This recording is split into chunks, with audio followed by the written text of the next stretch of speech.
Good evening and welcome to tonight's May 18th, 2026 City Council meeting. I will first await a motion to leave the non-public session and to seal the minutes of that session. So moved. Second. All in favor? Aye. Any opposed? So please take the roll. Certainly. Mayor McEachern, Here. Assistant Mayor Kelly, Here. Councilor Cook, here. Councilor Blaylock, Present. Councilor Bagley, Here.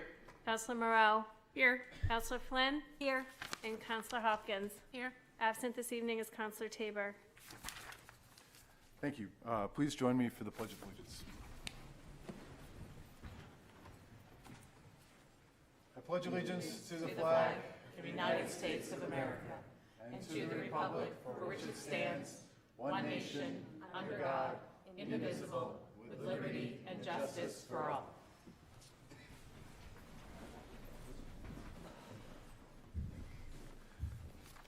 First up is acceptance of minutes, minutes and actions of the May 4th, 2026 City Council meeting.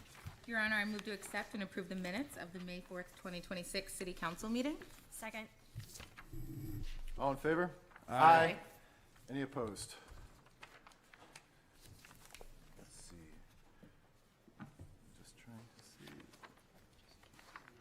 Oh, yeah, so I was looking for this on the agenda, but we had it before, so I do want to go slightly off script and just recognize what the Public Art Review Committee has been working on and putting together in addition to many other things. But we have the debut invitational show, Summertime Vibes, Burst into Color, featuring artists Dustin Knight, Teresa McHugh, Kimberly Muse, and Darlene Furbush-Olette. The exhibit will run from May 13th to August 26th and will be open to the public free of charge whenever City Hall is open, Monday through Friday. So again, many of the artists were there, and it's great just to see just the pop of color, and then to recognize the work of the committee that has gone in to putting that up, and look forward to many more shows to come. Councilor Cook? Thank you, Your Honor. Can I just say a sincere thank you to the working group that is working specifically on hanging these exhibits at City Hall. They put a lot of time and effort into considering how this would be done, and I really appreciate their work. And I wanted to also thank City Manager Kennard and her team for setting up this initial reception. So thank you all, and thank you to the artists for the incredible work. Yep.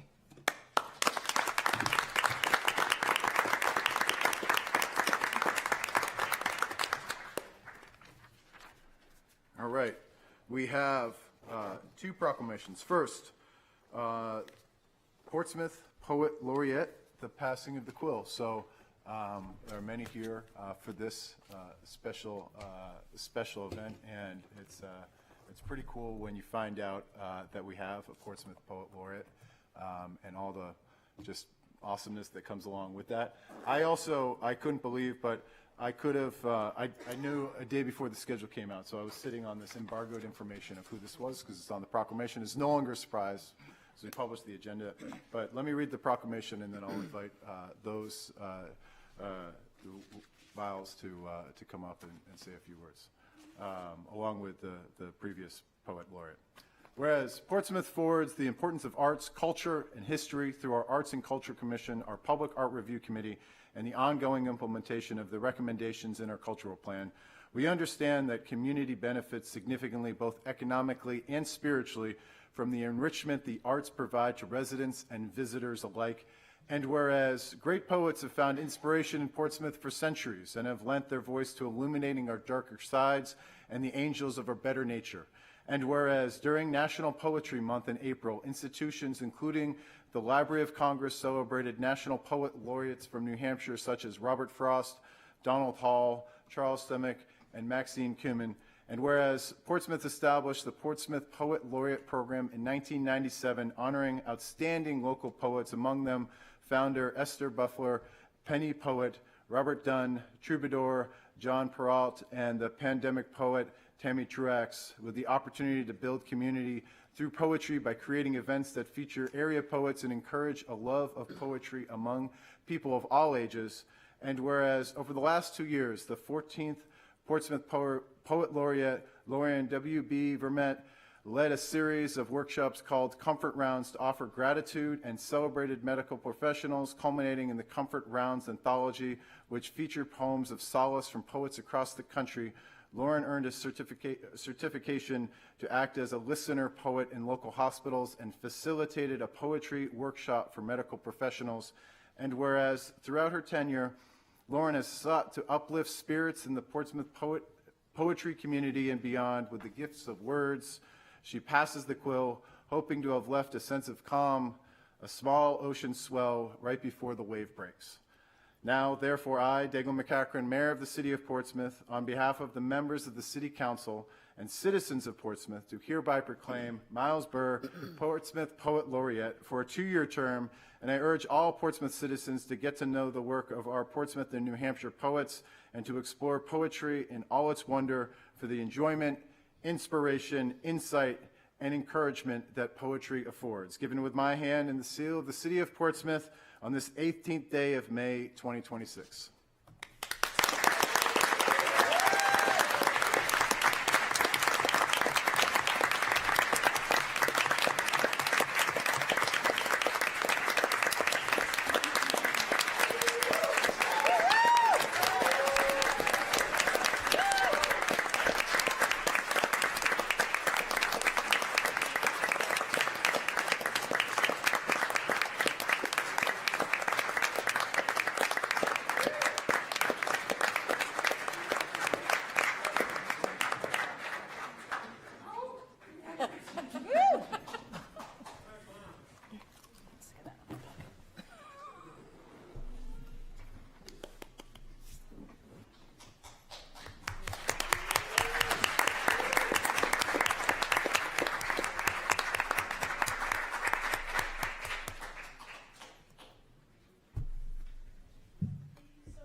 Thanks to everyone here. It has been an honor to serve as your 14th Poet Laureate. When I set out on this journey, I thought only of what I could bring to our community and those who work in the medical field. What I did not realize is how much I would receive in return. As discussed, the Comfort Rounds anthology was created to bring solace and celebrate healthcare professionals. To read the work of poets from across the nation in support of them was humbling. To be a listener poet, learning to embody the voices of healthcare workers was humbling. I thought my mission was to help our community find a way to give back to caregivers through the gift of our words. What I learned is that, like a listener poet, I needed to sit back and receive the words that were already and always there. I am humbled by the support of this community, which has helped me grow as a person and a poet, and I am deeply grateful to have had this opportunity for us to grow together. May we all be comforted and find our peace in this life. Thank you again so much.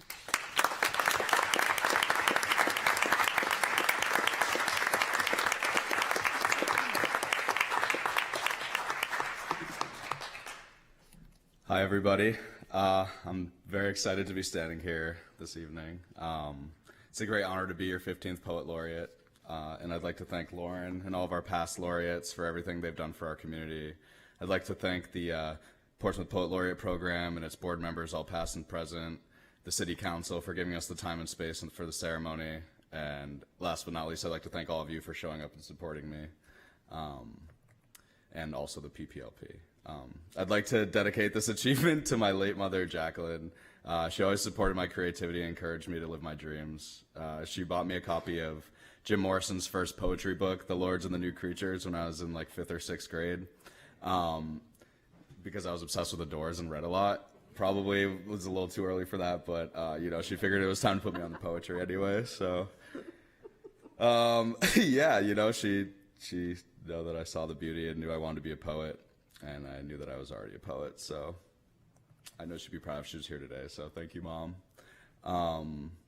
As Poet Laureate, I'd like to put together a poetry festival in Portsmouth that's a fundraiser for a local charity or nonprofit. It'd be like an all-day multi-venue event that would stimulate the local business economy and generate funding for a charity nonprofit of choice through ticket sales. I'd like to work with the Portsmouth High School Band and the creative writing department to create an extracurricular activity that blends music and spoken word, ultimately culminating with a youth performance at the Poetry Festival. This way the event can begin as an all-ages event and move into local bars and nightlife later in the evening.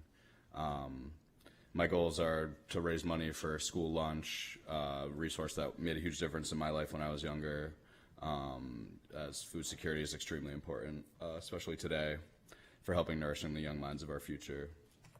Overall, I'd like to say community is important, and I'm looking forward to building community through poetry. I'm looking forward to bringing people together for the sake of art and raising money to make a difference. I grew up in this city, and I've seen lots of change, but the constant is community. We need to stick together and help one another. Together we can do the most good. Together we flourish. Thank you for believing in me and giving me this opportunity to serve my community as the 15th Poet Laureate of Portsmouth. I'd like to leave you with this poem I wrote after watching Artemis II return to our atmosphere. It's titled Integrity. I watched the Artemis II make its descent back into our atmosphere on a screen in the shower on my lover's phone. As the water rushed around us, we wept. I thought of how the last time a generation watched something like this, it was on a television powered by tubes, perhaps at a community meetup spot, a bar, a neighbor's house, somewhere with a television. We're spoiled to be able to see something so significant so easily. Yet the beauty of this enormous feat is not lost on this convenience. I've seen sunsets and cried, been in open water during a violent storm only to get on the other side to see sunlight. In these 10 days on Earth, so much has happened. The fear of the end of the world through nuclear war as they gaze down upon our beautiful planet with a moon's eye view.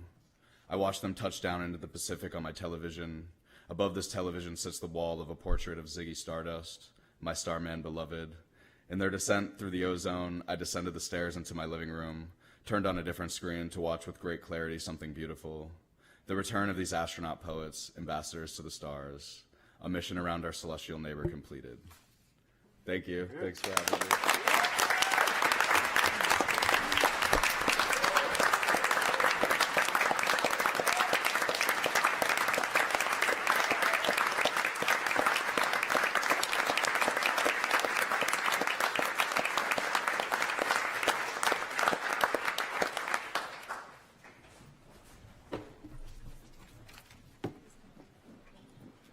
Well done, Miles.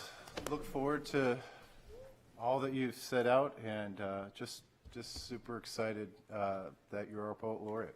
Congrats. Next proclamation will be read by our Assistant Mayor on Women's Health Month.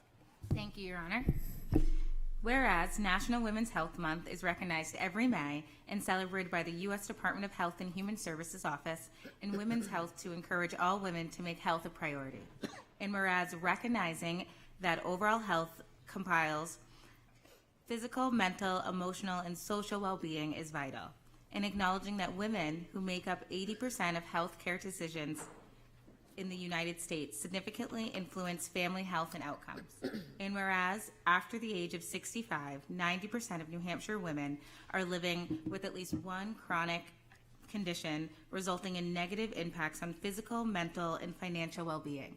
And whereas Women's Health Month highlights a broad range of women's health issues, including heart disease, diabetes, cancer, respiratory disease, and mental health, in order to empower women to take charge of their health, understand their options, and connect with available resources, thereby promoting equitable access to care. Now, therefore, I, Daglan McEachran, the Mayor of the City of Portsmouth, on behalf of the members of the City Council and citizens of Portsmouth, do hereby proclaim May 2026 as Women's Health Month, and encourage all women to prioritize their health through healthy lifestyle choices, regular exercise, and consistent medical checkups. Given with my hand on the seal of the City of Portsmouth on this day, May 18th, May 2026. Daglan McEachran.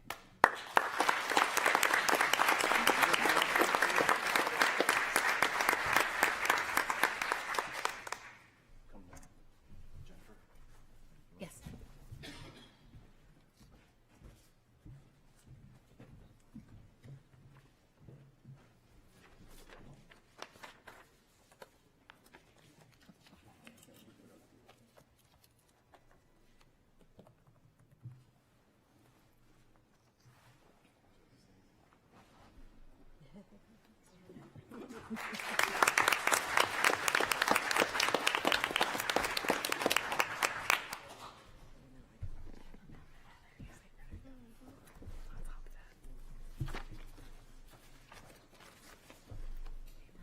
number of public hearings coming up, but first, public comment. If you are here to celebrate somebody and you would like to take the opportunity to go celebrate with them outside of City Hall, please do so.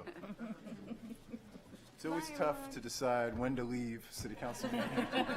So I want to make that. I recommend board You stuck here all night. No. I didn't realize it was mine. Sorry, we're stuck. No, you can't. Sorry.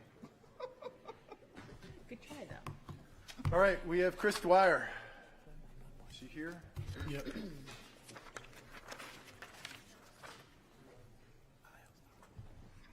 Good evening, Chris Dwyer, 600 Broad Street, representing the Public Art Review Committee. And you have in your packets tonight, and you'll be voting on a contract that's there. And I know that the normal review piece that we give you about a public art piece is not in the packet, so I just wanted to point out a few things about it where you might have questions. The Good of the Hive, which is a middle school art project, comes from the funds that we set aside almost 12 years ago now from the middle school rehabilitation project. So it's a percent for art project from the middle school. It's taken them a long time to figure out what they wanted to do, but I think they've hit upon a really good project which combines art, science, math, and geography. And that's to be a part of this international project, which is about pollinators. And so they'll be having, they'll join the Smithsonian National Zoo, the Plaza at the UN, Burt's Bees headquarters, Peterborough, lots of places around the country that have had murals of pollinators done by an artist whose goal is to do 50,000 bees. And he's already done 10,000 in different places and over 40 different sites. So it's a multi-phase project. Yes, it has an art component to it, but it's got a lot of educational components. I wanted to, the artist is Matt Willey, and while he lives in New York now, he has Seacoast connections. He has family living in Hampton and Stratham, and so during the time that he's coming here to do the mural, which is about a month, he'll be living with his local family, which is great for him. We have asked for, you have the contract, subsequent, I think, to you having the contract, we asked for a few things, including that he work with students and art teachers on related projects while he's here in Portsmouth, which he has agreed to. The only cost beyond the dollars that were set aside in percent for art are related to the lift, which the middle school has agreed that they will raise funds for during the time. And then the only other thing to consider, we don't think at this time it's necessary, but that the middle school should consider additional lighting if it's warranted in the future, because this will be inside the courtyard.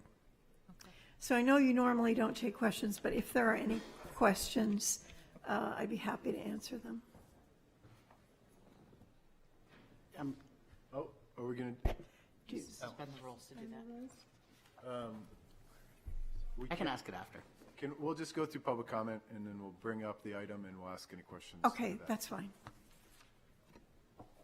All right, next up is Esther Kennedy on 250th.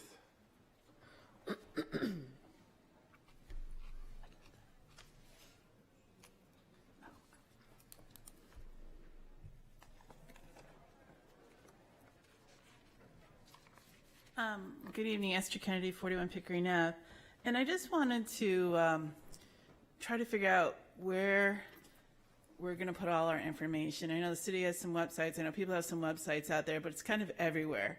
And I didn't know if there was anyone at the city, I don't know if that's Monty's, who's going to bring all that together so people know, because there's been a lot of questions people visiting down at the waterfront in the last couple of days, wanting to know more about the 250th and what's going on. For example, the Moffett Ladd House, which I'm active with, is celebrating the big tree that was planted there during when the Constitution was signed. So I would encourage and that's on the 13th of June. We have it out. I know it's on our social media calendar, but where can we put it? Where is the city? In one location that we can send, because there's a lot of stuff out there. It's just all over the place. So I would encourage us as we move forward to this big summer. I'm sensing that people are starting to get ramped up, very interested, want to be part of it. And really all they know about right now is the fireworks and that day. But there's a lot of stuff going on in a lot of our historical museums, and I think if we can put our energies together and try to get it all out, that would be very helpful and very successful for the community in general versus each individual organization trying to do their own thing. So I'd encourage us to do that, take a focal point, get it done in the next week or two, because things are moving pretty fast, and we have basically a month left to before the big birthday party. Thank you. Thank you, Esther. Great idea. Next up, Tyler Garzo on Route 1.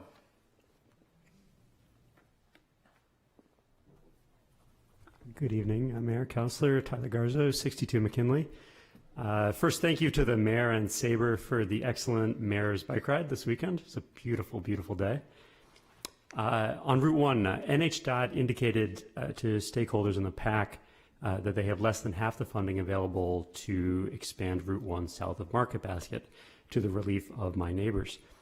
This seems like an excellent opportunity for the council to write a letter to NHDOT, possibly with the support of the Bike Ped Committee, to ask for no additional road lanes or turning lanes, massive shoulders or roundabouts, but yes, completion of the Bike Ped side path stubs that are slowly making their way down Route 1 with each new development. Thank you. Thank you, Tyler.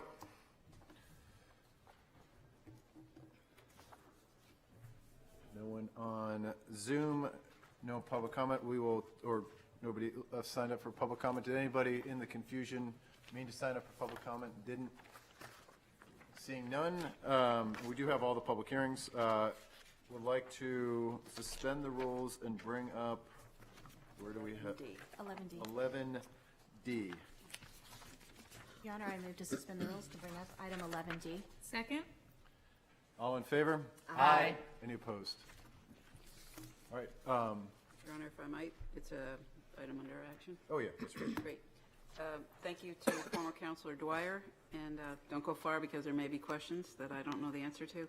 But as she alluded to in her public comment, the request coming to you now is at the recommendation of the Public Art Review Committee for a contract for the artist to develop the Good of the Hive mural to be created at the middle school. The monies do come from the Percent for Art for the original Portsmouth Middle School project. The Public Art Trust Fund is holding the money, and the mural meets public art criteria of park and strongly supports the mission of the middle school while enhancing the courtyard. The target installation for this will be fall of 2027 and will involve the participation of the middle school students. And I would counsel the council, not only do we have the motion in front of you tonight to authorize the city manager to enter into this contract, but if we would like to move forward, and I would recommend that we do, to direct funds from the trustees. In consultation with one of the trustees, I'd like to read this motion because I would like it to be the second motion from the council, and I just understood this today. So in addition to supporting the contract, I would look for the council to also move to further authorize and direct the trustees of trust funds to disperse sums from the City of Portsmouth Public Arts Trust Funds associated with the middle school edition Percent for Art contribution, but only to the extent of such funds, to Matthew Willie Murals, Inc., as required under said contract, as the same may be amended from time to time for the mural to be installed at the middle school. Said disbursement shall be made in amounts and upon dates as requested in writing by the city manager, containing a certification that the request funds are then due under the contract. The city manager is authorized to request multiple disbursements under the contract up to the amount held in the trust associated with the middle school edition Percent for Art contribution without further vote of the city council. So apologies that this just landed on my desk today. Okay. We will await that motion. So move. Here. You can be so moved if you feel comfortable. And this is, and there's a second. Okay. And And I guess one of the questions to the city manager, this has been through consultation with the trust fund, or The trustees? the trustees in terms of what they need to be able to release the funds, is that correct? And they will be meeting this Wednesday. Okay. Counselor Cook. Your Honor, is it okay if we take these two out of order and vote on this one first and then vote on the initial motion as well? Is that okay? Okay by me. Legal? Okay. Legal. Sure. Okay. Any further discussion on the way to direct the trustees of the trust funds, the motion that has just been read? All in favor? Aye. Any opposed? And, Your Honor, I move to authorize the city manager to enter into a public art installation contract for the Good of the Hive mural to be located in the Portsmouth Middle School in substantially the same form as presented. Second? Could we amend that to art installation agreement with Matthew Willie Murals, Inc. for the creation of installation of Good of the Hive? We'll accept that, yeah. Second? All right. Counselor Bagley. Thank you, Aaron. Just a question. Don't necessarily need the answer tonight. With the mural, is there money left after this money's spent for maintenance or for? Like, are we going to have to seal it, you know? I didn't want to say that directly, but yes. I want to make sure we have the funds to seal it correctly, so to speak. Sure. I mean, obviously, that's a concern. The mural will, it's going to be painted with a water-based mural paint that's designed for outdoors, because, of course, even though it's a courtyard, it's open to the sky.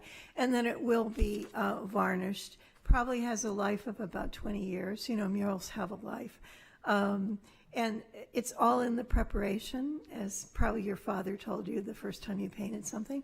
And so the middle school will be responsible for power washing, but where it's going to be painted, if you remember, the courtyard in the middle school is a combination of brick, concrete, and glass. And I think it will be on the concrete and glass, which will also make it easier. We decided, you know, we've been asking artists to put anti-graffiti paint on other things. We're not asking that in this case. It's fairly expensive because it's in a protected area, and we think that will be fine. Thank you. And then while I'm here, can I just put in a plug that Saturday is the unveiling of the Ona Judge mural at the Black History Trail. So I'm sure you've all been invited. I think it will be quite an event. And the event starts at 3 or 2? 2. 2. At 2. And afterwards, there'll be a reception at Strawberry Bank for everybody who's coming. And the author of the book about Ona Judge will be there along with other dignitaries. Exciting day. Yeah. All right, motion's on the floor. Any further discussion? All in favor? Aye. Any opposed? Great job, guys.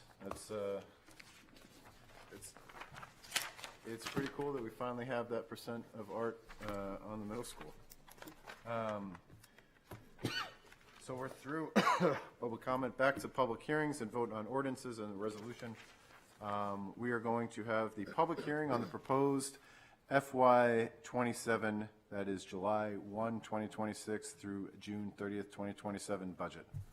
Your Honor, we do not have a presentation tonight. We would refer folks to the presentations made at the 2 budget work sessions last week. So tonight is to understand questions from the council and the public.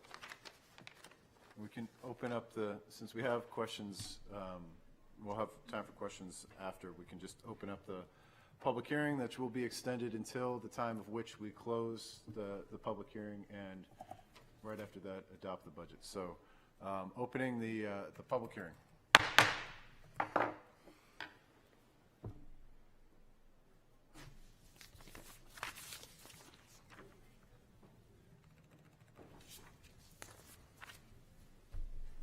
Esther Kennedy, 41 Pickering Ave. And first, some of the ideas I'm bringing up tonight are not mine, but my fellow comrade on the budget, Ms. Petra Huda, but due to a knee surgery, she could not be here with us. She was hoping to get on Zoom, but she couldn't be here with us, but I know she's watching, so Petra, I'll do my best. One of the big concerns that we have after reading the budget, and I again appreciate that you put it in Excel for us, is the fact that the percentages of increase for employees do not seem to be really collaborative across the board. In other words, in my school district, everyone gets a 3%, support staff got a 4%. That's what we did, everyone got it, no hands are. If you look at your percentages, you have everything from 16% increase in salary, 9% increase in salary. And unfortunately, a lot of people that aren't in middle management are at 3, maybe 4. So, you know, I would really encourage you during this last 2 weeks to review who's getting percentages. Because I can't imagine working in some of the places supporting facilities and whatnot and getting a lot less than my manager. One of the things in our district is the managers never get more. We always get less percentage increase. And I think that's a good thing. And I support it wholeheartedly. Second, I'm very concerned with the fact that certain departments have felt that they could go ahead and hire people without the budget approved. In other words, they have decided to move forward on positions and you have not approved it in your general funds. So that means they don't have a lot of respect for you, in my mind, and your position of making this choice. They are putting it out there assuming that you're going to make it and you haven't made it. And I find that kind of arrogant and disrespectful. And it's happened in a couple of the departments. So I encourage you to question that. Now I know that you're not going to hit line items, but think about how you're going to address that. Maybe not this year, but moving forward, because it's a real disrespect to your position. As we know, or truly I believe, the number one role you have in our city is to manage our funds and to manage our budget. In looking at that scenario, I am going to come for the 100th time and say we should not be hiring any more management at the school. If anything, we should be looking at paraeducators and teachers if we have extra funds, which I don't believe we do if you look clearly at the budget. Hiring assistant special ed director is not going to fix our problem. And in no place, as if a sending district, Newington, Rye, Greenland, sends a child in, they're still financially responsible for that child. They're still they are still technically supposed to attend those meetings. They're the LEA. So you have a multitude of middle management or management of students that are taking care of the students and making sure what their districts need are happening. So again, I go back to our district, just Portsmouth solely. Take away all the other students. We don't need any more management. You need paras, you need teachers, you need people on the ground working. And if we truly want to bring all our students back, which I have said now for 2 years, I was one of the first people to bring it up about the out-of-district placements being so high last year and how we're throwing away our students, and I still believe that. And it's been very interesting. I've had a lot of family support on that. We need to really create programs. And nowhere in this budget is there any funds for creating special needs programs with highly designed instruction that's very specialized. You need to have specially designed instruction, folks, and that's the law. So in order to bring students back, these programs should be created, and I can tell you, as a director myself, A director can do that, and they should do that. They should be running their ship. We don't need middle management to do that. So I know you're not going to do line items, but I really want you to think about what the schools are doing. Research it. Educate yourselves. You have 2 weeks to do that. And lastly, I know it's really hit my comments I made the other night has really hit hard about the fireboat. It's been on social media. And I'm a firm believer, folks, that when I'm out there, and I'm out on the water a lot, I look around the room, besides Eric Anderson, I probably have the longest amount of time on the water. And when I'm in trouble, the people I call are the Coast Guard. Fish and Game, they're out there. The Navy boats are out there. Portsmouth Harbor, they're out there. Saw them today, working with them. It's not the Portsmouth Fire Department. We have one boat. That boat's there. But I don't know if it's worth the upkeep. You look around, no one else has a boat. The state of Maine, there was an incident out at Appledore this past week. I happened to be on Isles of Shoals board, and there was an incident out there, and they used a Fish and Game boat to go out. And the firemen got on the boat and went out to deal with it. So I question the need for a new boat. I question the need for all the stuff that goes along with it. So I would encourage you, that's a big ticket item. The last thing, you folks get to make a decision. You're making a tough one, and I get that. It's always tough to make your own line items and figure out how much you can spend. But if you truly believe in supporting the citizens and keeping things affordable, then you need to keep the budget down. Because the reason things aren't affordable is that the prices are going up. And 14 million is a lot of going up. So you got to dig deep in these next 2 weeks. You got to decide what we can do without, what is a want, and what is an actual need. And you have to decide what the city needs, and only what the city needs. And in the unfunded, or in the fund balance, we see that going up every year. So my question is, are we over budgeting and just throwing in a fund balance so that it can be used here and there, and we don't follow the rules, and it becomes a little extra money for the city manager and the other management team? I encourage you to look at the fund balance over the last couple of years, how much has gone up. And can we cut that down a little bit and maybe live within our means and live within our budget versus putting a lot of money in, not expending it, and then putting it in a fund balance to have fun with. So that's my words. Good luck.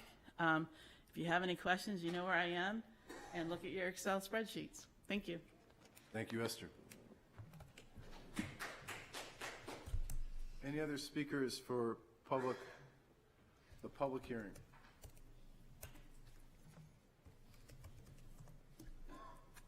Good evening, Tyler Garza, 62 McKinley. Very briefly, the projected increase in parking revenues are 4%. The increased funding of transportation programs, including Coast, is 9%. I don't think the projections include garage and meter rate increases that are upcoming. And parking and transportation is basically a closed loop system. When this money from the garages and meters materializes, can this dollar amount be allocated to Coast? Thank you. Hey, Tyler.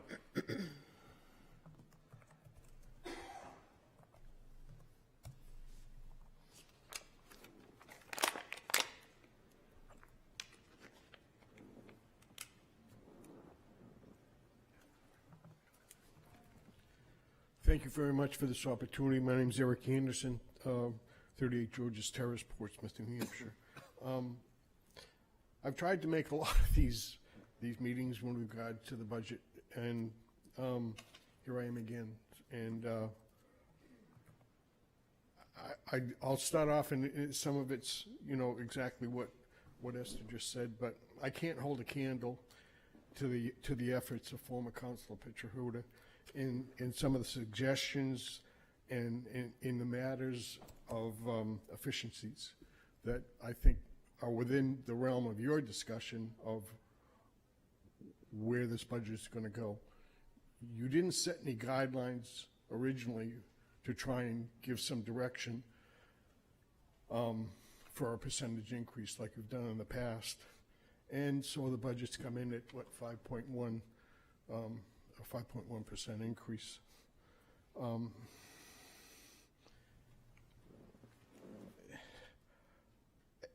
I think you don't want to, you don't want to hear comments about line items, and I respect that. It's the total budget, and so you have to, so your decision is whether you're going to have the ability, or you would want this type of increase in a very challenging year of affordability for the citizens of Portsmouth and the residents of Portsmouth. I think a lot of you have expressed that in previous statements, that your concerns for affordability are at a premium right now with some of the issues that are going on. And I think you have the, some obligation to do the best you can. And it's, every time this comes up on an annual basis, there's some type of statement saying we're going to have a loss of services. I don't believe that to be absolutely true. I think with some efficiencies, a closer look at the budget, you can still keep it within the COLA. That's all the rest of us as residents, might have the ability of achieving this year. What, 2.9% increase? And here we are with an increase of 5.1%. Between 2025 and this projected budget, you've had we don't have any figures on 2026 yet on what was spent, but between 2025 and the projection and bringing this particular budget forward, you've had a $14 million increase over 2 years. I think it's even less than 2 years. And I think that's a substantial amount of money. It's not chump change that you can, look at and say, all right, can we do a little bit better? Can we bring this back into perspective in respect for the citizens and residents of Portsmouth and what they can afford? Once again, I hope the suggestions, and it's too bad Peter can't be here this evening. She just had a knee replacement. She's not in a very, she's recovering, but I'm sure she's going to participate at the next opportunity, and I respect that of her, to look into the real weeds of this budget and see that there are efficiencies that could be improved. But on another note, as Esther has brought forward, I think the matter within the CIP with regards to a new $900,000 fireboat is something that you have the ability to look at. In a year of the challenging budget, the absolute necessity for this vessel might be deferred or postponed until there is additional information or investigation of the full fiscal impacts of this expenditure. It's not just the boat. The boat's a, $900,000. A $900,000 boat is, you can go shopping down to Wentworth and probably come up with something that's respectable. Might not, but that's a considerable amount of money. Above and beyond that, which I don't think I heard in any of the discussions with this particular line item, was the cost of maintenance, the cost of personnel training, and a real full evaluation of what is Portsmouth's responsibility on the Piscataqua? They might have a little over a nautical mile. Newcastle has a major responsibility on the river. Newington has a major responsibility on the river. And on the other half of the river, Kittery, the state of Maine, has that. Portsmouth's geographical exposure for this type of expenditure is a major consideration. And I think for Portsmouth to shoulder the cost of what this boat could be used for outside of its geographic responsibilities should be looked at a little bit closer. And you might revisit it another time once you've investigated those costs, all costs related to this vessel. And Portsmouth's done a terrific job for the first responders, and they should continue doing so.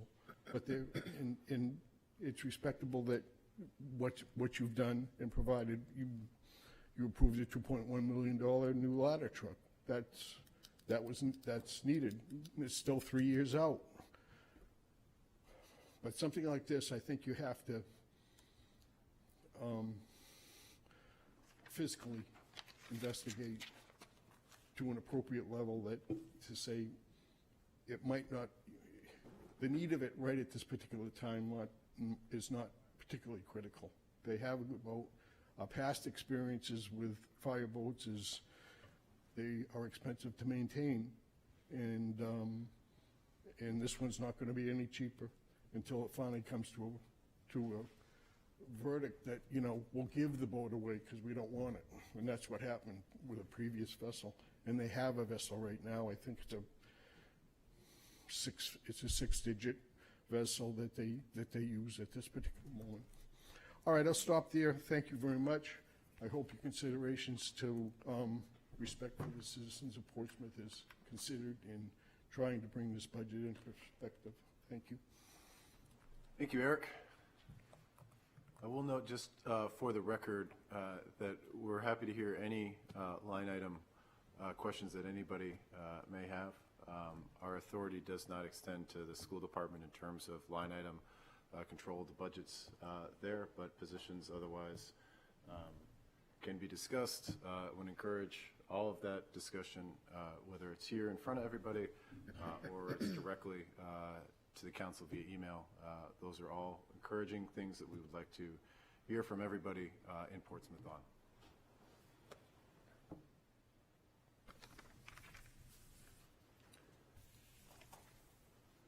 Seeing no one rise, we will hold open the public hearing until, let's see, The June 8th meeting. the June 8th.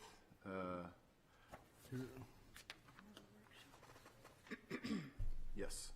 You need a motion. Yeah, I'd wait a motion to hold open the public hearing till the June 8th. We ask meeting. questions? Yeah. Oh, do you have questions? No? Certainly. A few of us might.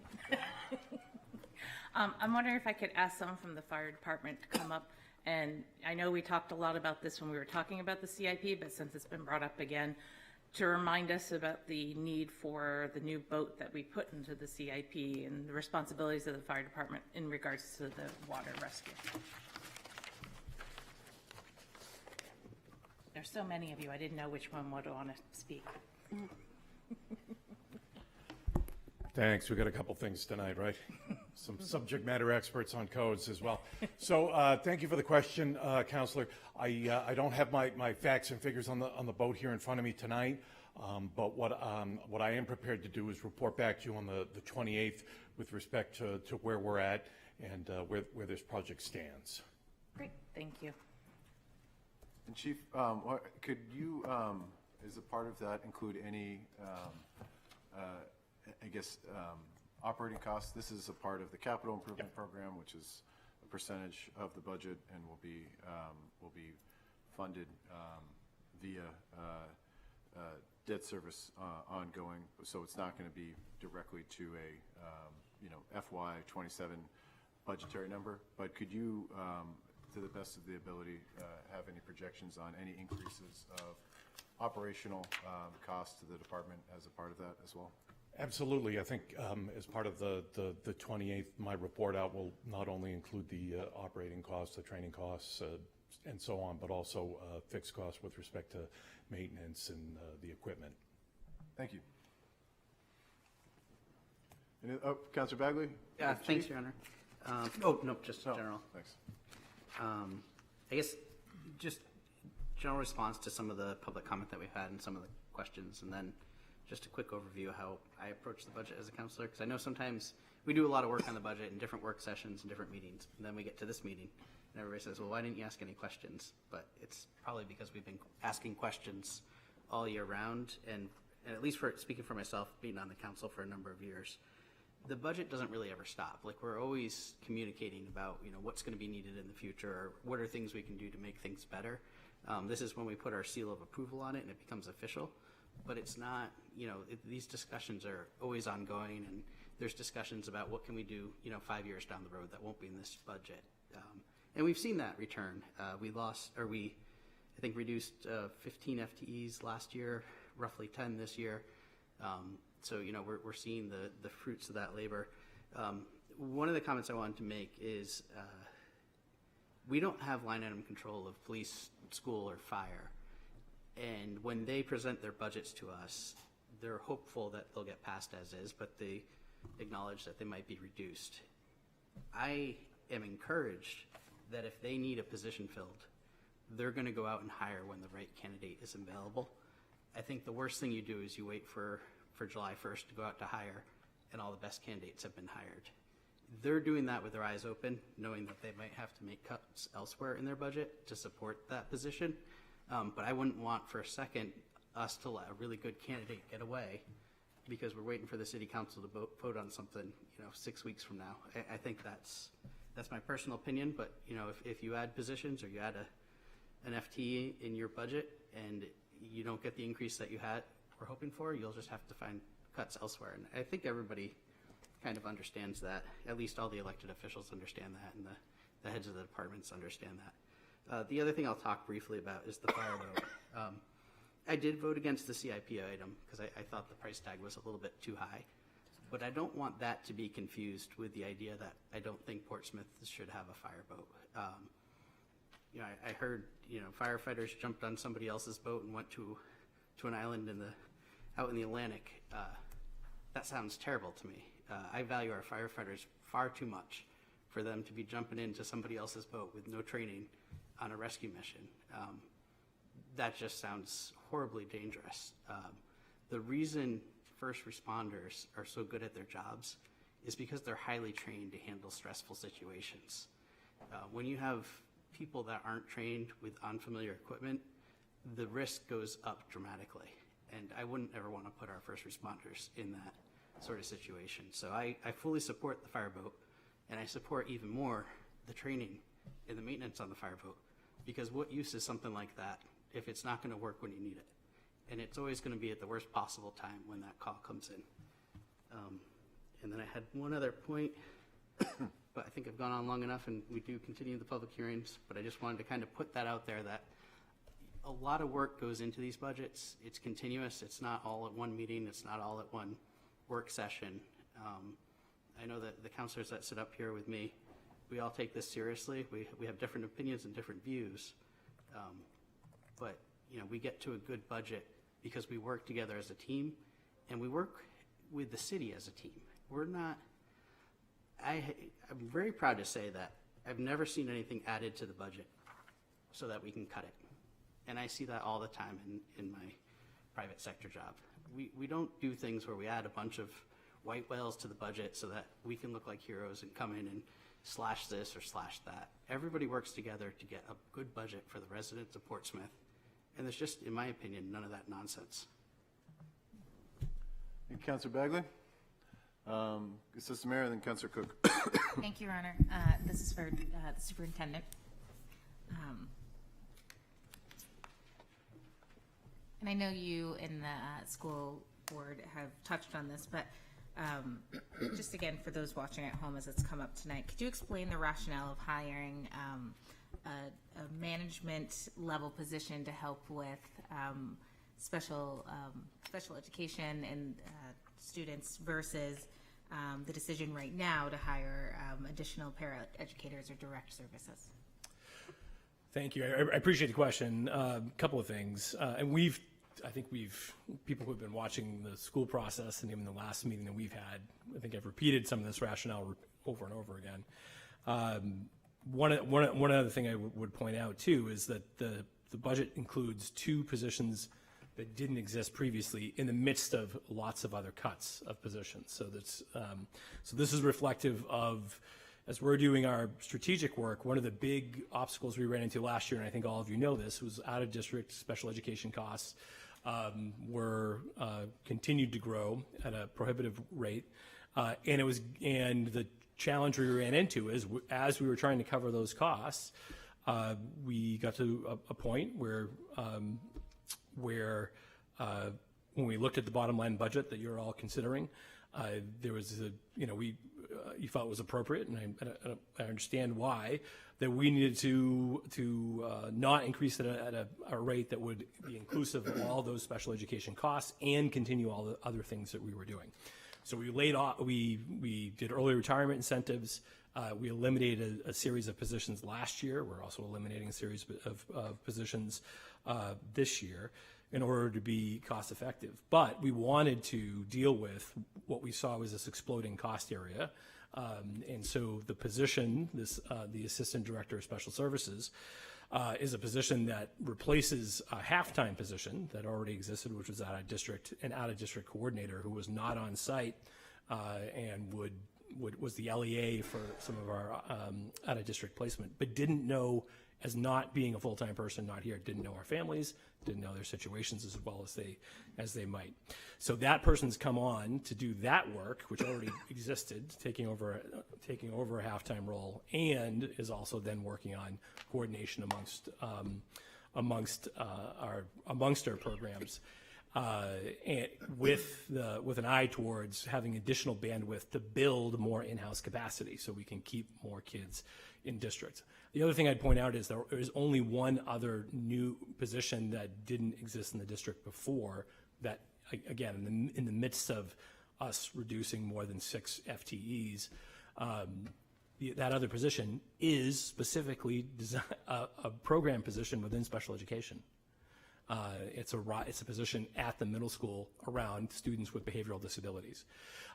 So I know that's been put out into the public sphere multiple times about like, why are we doing middle management? And there's nothing in this budget that is connected to new services connected to students in special education. That's just fundamentally not true. And I know it might be confusing to folks as to what some of those positions are, but those are the two roles. They both respond to needs within special education. One with an eye towards our long-term goal of bringing more students back in, and another that is specifically a program position which we think will limit the need for more students with behavioral disabilities to go out. Thank you very much. Yep.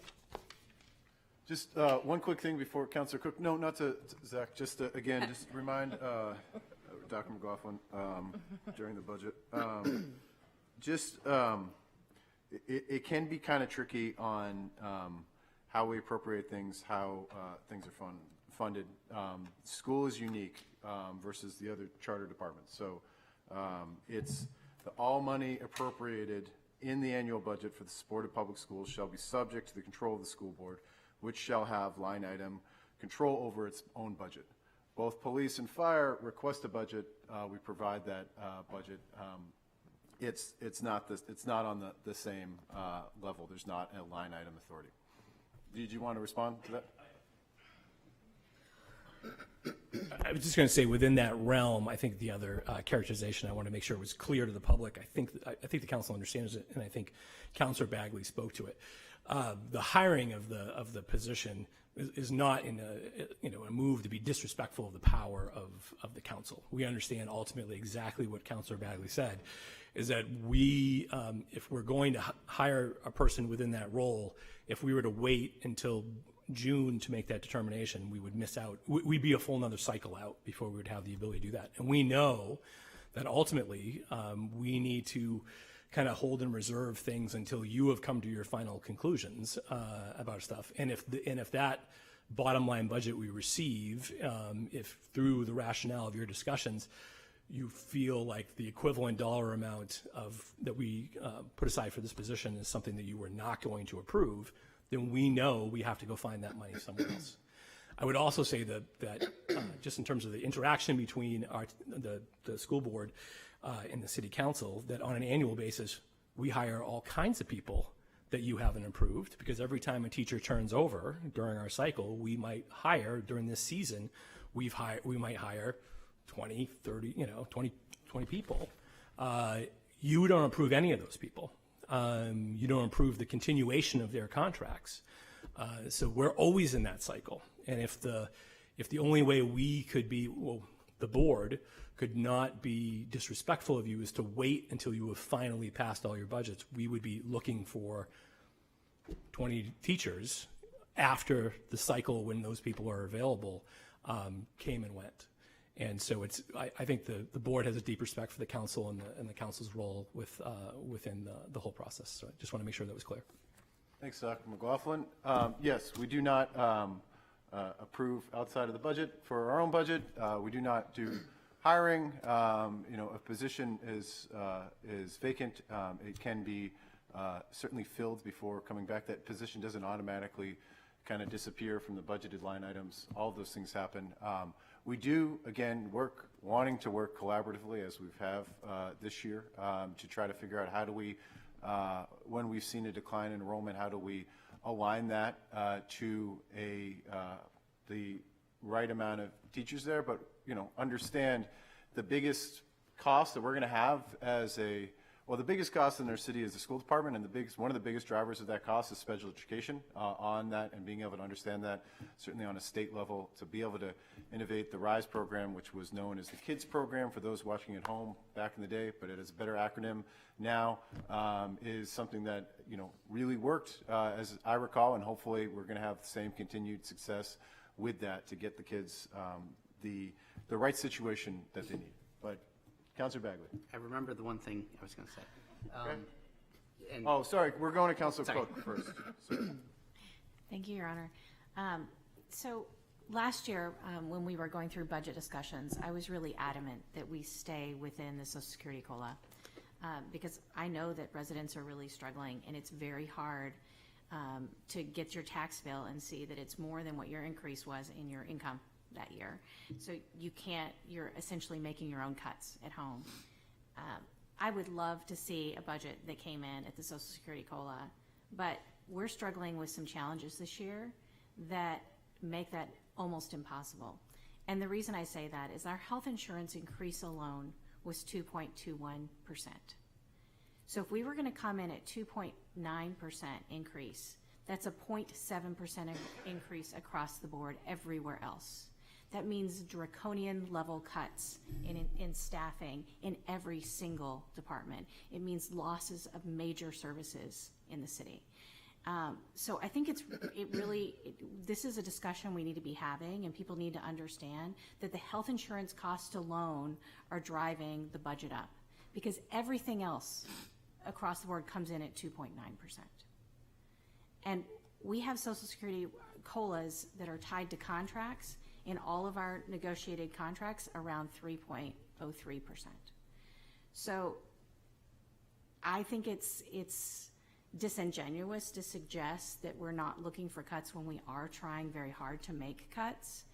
And the city manager has done a fantastic job presenting us with a budget that only came in at 5.11%. That doesn't mean that we're going to land there ultimately, but it's going to be very challenging to find additional cuts because of that health insurance number. And I think everyone should look at the budget presentation. If you haven't had the opportunity to go back and look at the budget presentations that were made, especially last Monday, it's really clear in that presentation. It's available online to all the residents, where in every department we are already making significant cuts in supplies and services, and in some cases personnel as well, in order to get that budget down to 5.11%. So I would welcome anybody to reach out to me and ask questions about this. I had a conversation with several neighbors just yesterday, and they were actually shocked. They didn't realize that much of the budget driver was health insurance this year. For context, last year, or the other operating went up 2.97%. This year, it's going up 2.90%, so it's less of an increase than last year. Of course, the major driver here is health insurance. Councilor Bagley. Thanks, Your Honor. The one other comment I want to make, and Councilor Tabor's welcoming a new grandchild, so he's not here, so he can't make it. At least since I've been on the council, every year he's kind of done the math ahead of time and given or made a motion for the council to direct the city manager with budget guidance that's based on, real world data and what the needs of the city are. And I believe this year he modified his approach a little bit, and his ask to the city manager was not to increase taxes by more than 5%. So we did have guidance going into this budget cycle, once again from Councilor Tabor, but it was a slightly different, phrased differently than he had done in previous years. Thank you, Councilor Bagley. All right. Your Honor, I move to continue the budget public hearing until Monday, June 8th, 2026. Second.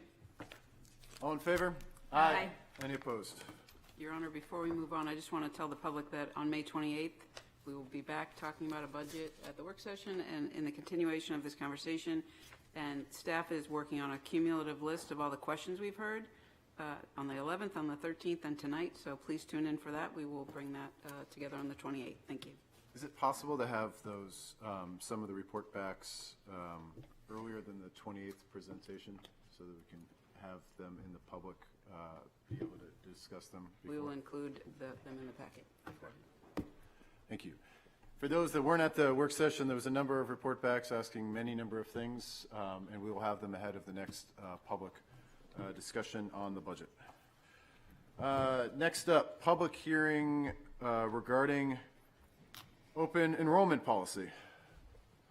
I believe we had the presentation at the, well, I guess I would invite Chair Rappaport and Dr. McLaughlin to add any color to the policy that we have ahead of us. We will then have any council questions, and then public hearing. Thank you, Mayor. I did present on the broad brush reasons why the school board passed our recommended policy to you on open enrollment, and it is essentially, for anyone who didn't watch that the last time around, an insurance policy for us as legislators in Concord are considering a plan to set up statewide open enrollment, potentially effective next year or maybe effective in 2027, that would have the effect of letting a resident of any school district anywhere in New Hampshire try to opt to go to school at any other district, even if it's not their home district. There's a lot of unanswered questions about how it would be done equitably, how the funding would work, and any number of other things. And we tried to take a very cautious approach to it for the time being to try to minimize the disruption to school operations, to curriculum, to class placement, and to our budget. So there was a hearing in Concord today of the Committee of Conference on SB 751. They made substantial changes to the last version of the bill. I'm still trying to digest them, but some of the biggest changes that would be of interest, I think, to you all are that they changed the funding mechanism so that instead of a district receiving students from out of their district getting up to 80 to 100% of their per pupil costs, this new version of the legislation changes the funding mechanism to model on charter schools. So that means our per pupil cost in Portsmouth is roughly $27,500 and change approximately, is that? And the amount that we might potentially get for a student we receive through open enrollment under the current version of the bill is around $9,000 and change. So the economics alone are a bit fluid, but not favorable to us at this moment.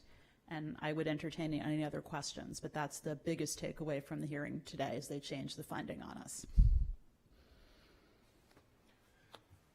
Any other questions? Appreciate the work that has gone into crafting this and following it, and continuing to stay up to date. 80% to I guess 30% or 33% is a swing. So where it lands is certainly up for debate. I think until we see what ultimately would be the funding long-term vision of all this law, where we are with a conservative approach to this is certainly warranted. But We will now, no other council questions, we will open up the public hearing to see from any public hearing speakers. Thank you. Speak to, for, against the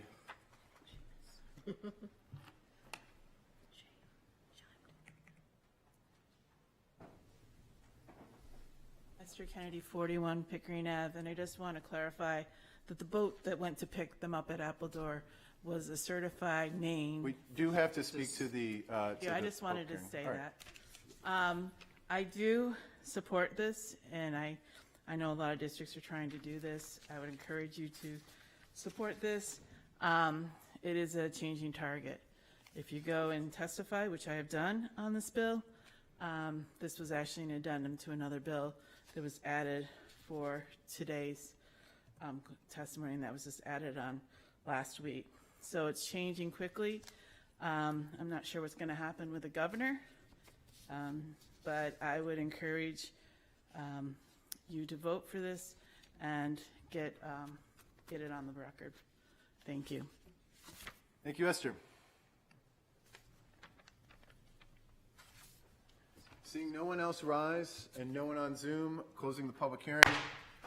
And I would agree, former Councilor Kennedy, on the fact that the way that this has been changing is just hard to imagine. You know, public education and the funding of public education is probably the hardest thing that we discuss as a state. The way that this was shoved in at the end of one bill where there was no public hearing and then there was an option to have public hearings after the fact just seems like if we're going to be doing this, talking about this, we should have as much notice that as much, you know, we can't do this. We can't say right here in this public hearing that we're going to have something completely non-germane and pass that without noticing that, but somehow everybody in Concord gets to talk about what we're going to do with public education on the local level without really any consideration to how much it's going to affect us. So I wish there was a better process. I wish that, you know, we could be, you know, in favor of having more kids coming to Portsmouth, that it wasn't going to decimate other communities across, you know, in the regioning area, and that we were going to be able to have, you know, just more kids fill classrooms and, you know, the room that we have at the high school. But that's not what we're voting on because, you know, we don't actually get to know what we're going to actually have for next year yet. You know, we got to pass the budget probably before they get to decide of, you know, where the kids are going to go. So I will be supporting this, and I want to thank the school board and Superintendent McLaughlin for doing as much work and staying as closely to this as they have. It's a shame that we can't get something better for the state, but we will do what I think every community should do, and that's stay the course until there's a better plan that comes out of Concord. Your Honor, I move to schedule a vote on the open enrollment policy for Portsmouth School District SAU 52 at the June 8th, 2026 City Council meeting. I second that. All in favor? Aye. Any opposed? All right, back to the wrap for the second time. Public hearing and second reading of ordinance amending Chapter 7, Parking, Article 1, Parking Meters, Section 7.102, Parking Meter Rates to establish parking rates for the Resident Access Parking Program RAP pilot. We've had the presentation. Do we have an update on the presentation? We do have we have a slightly modified presentation if you allow Deputy City Manager Weber to walk us through that. Thank you, Mayor, Assistant Mayor, and members of the council. This has been updated to reflect the vote on May 4th, which amended the ordinance to have the fees associated with the program for non-residents as well as the downtown workforce determined by the Fee Schedule Study Committee. That's why we're doing a second reading and another public hearing. So that I won't go through all the changes that are here, but also at this point, before we go further, does the Fee Schedule Study Committee want to give an update on what happened, and then I can proceed with what I've incorporated their actions in this. Your Honor, if you'd like, I can go ahead and give a report. I guess we have to vote to suspend the rules. Your Honor, I move to suspend the rules and bring up item 15A. Second. All in favor? Aye. Any opposed? We met last week and we talked about two critical things, which was discussed also here at the May 4th meeting, which was one, the cost for non-resident parking, and two, the employee program and what the cost would be. And it was this council's wish that we actually change the ordinance to have that go to fee study committee. So we looked at what would make the most sense so that everything kind of rolls in together. So we said that the on-street parking for the RAP program should be equal to whatever the 1 to 3 hour rate of other on-street parking is in the downtown. So as long as it's one rate there for the first 3 hours, because there's an escalation after the 3 hours, that rate would remain in all the RAP program areas for non-residents. Does that make sense? It does, would it escalate? No, it would not. That's why we said equal to the rate for the first 3 hours on other on-street parking. Okay. And we then also talked a lot about the how we wanted to equalize the workforce parking. And the problem with that is that you can't really match it equal to the parking garage because that's at 10 hours for $3. So what we did is we went back to what was originally proposed, which was 30 cents per hour, not including the transaction fee. The transaction fee would be on top of the 30 cents per hour for each person that parks in that one zone, which is just the on-street Parrott Ave parking.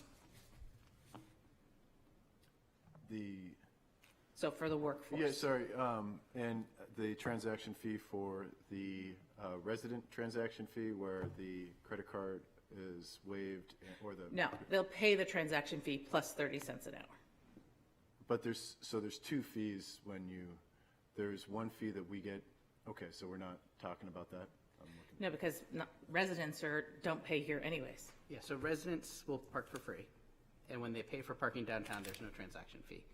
Downtown workers who park in the RAP area, they will pay 30 cents an hour, and the one time when they initiate their session, the session fee, because that's a cost the city actually bears with our vendor and the credit card fees. Right, I thought there was a credit card fee as well. No, it's all in that transaction fee.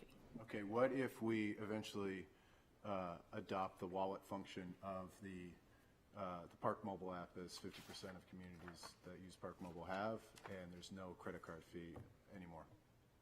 So there's two things. There's the wallet feature where you essentially prepay. That still equates to the fees. Park Mobile is rolling out sort of a monthly fee that covers all transaction fees, that folks could pay a flat rate regardless of how many times they park.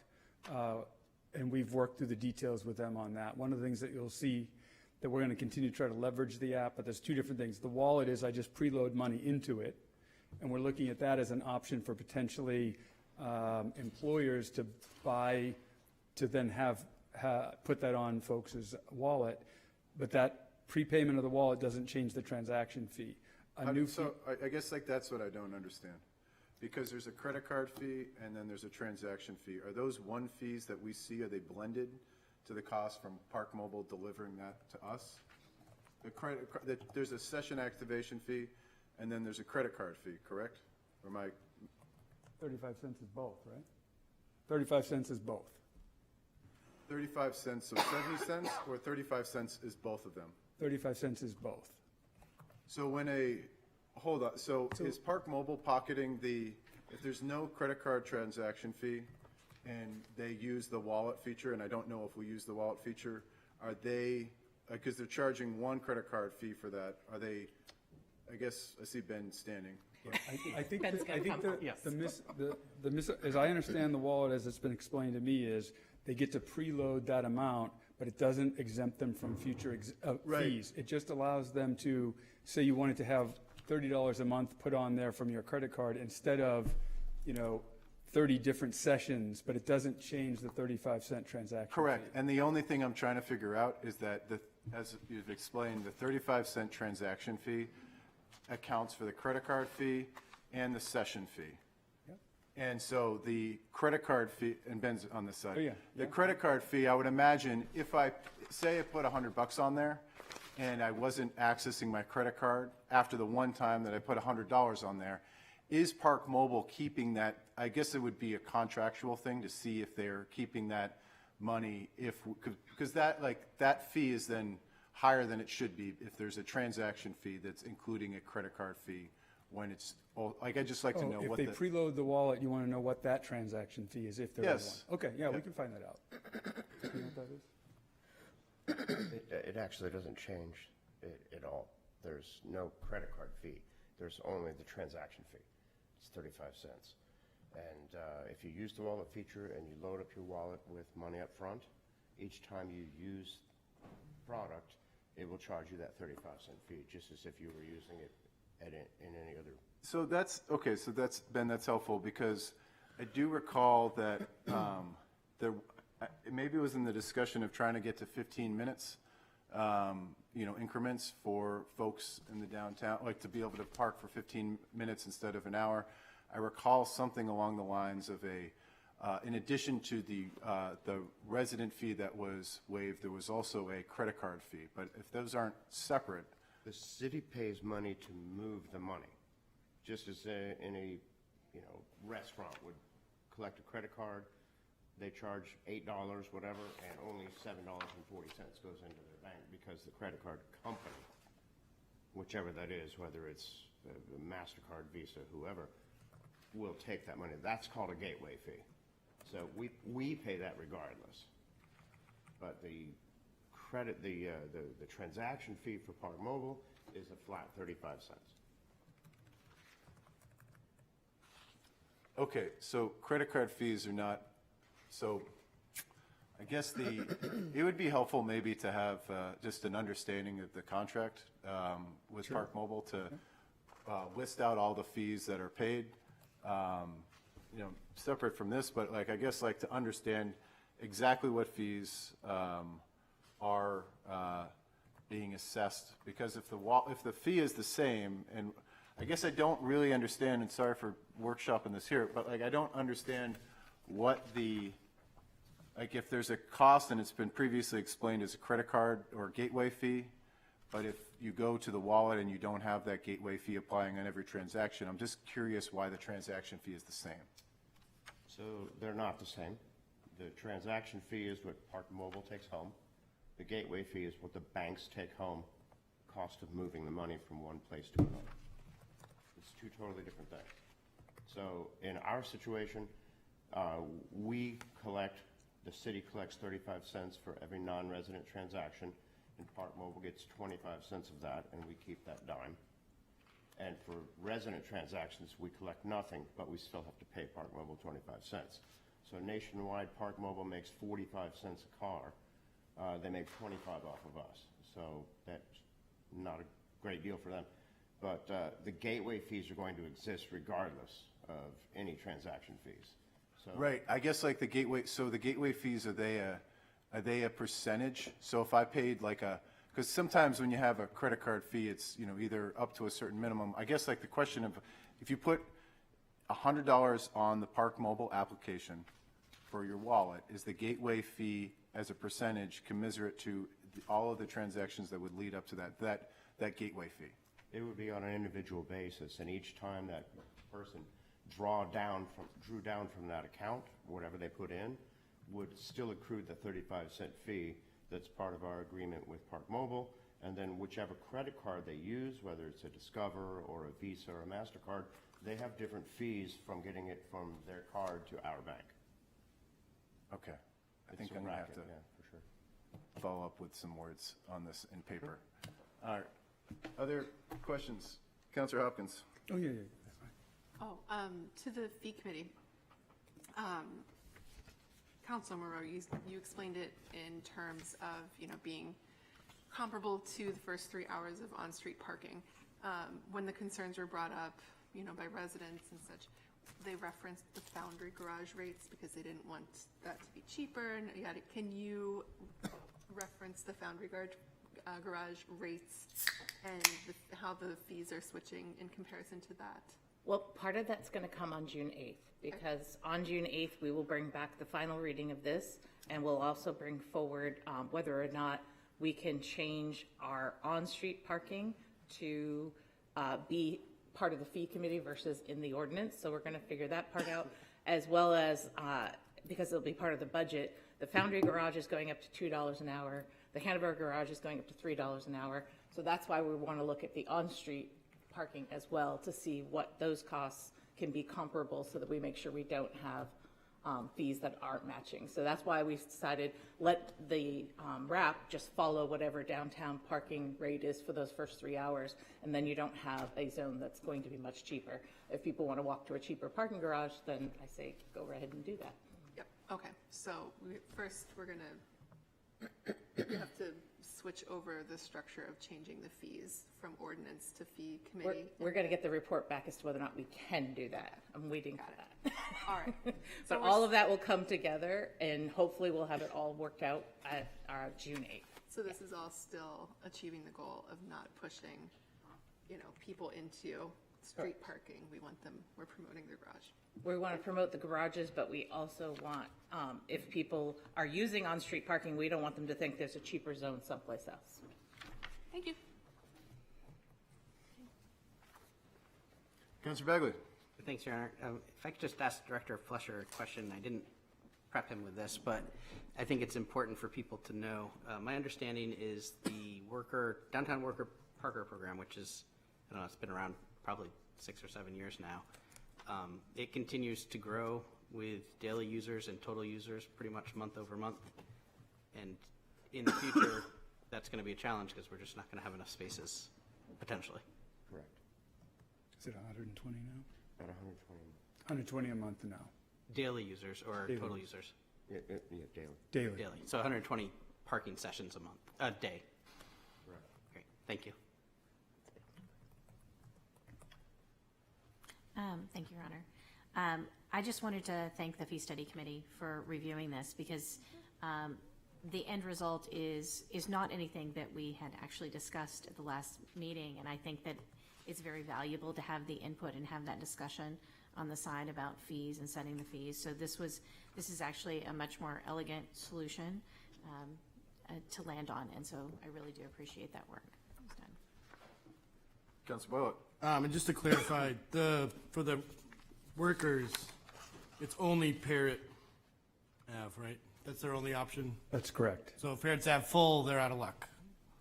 They could park in some of the other places that are free, or they could park in the Foundry Garage. But right now, since we're not charging at all for it, if you go out there, it's typically pretty full. So we're wondering whether the charging now at the street rate will cause some turnover that might free up some spaces for both residents and downtown workforce.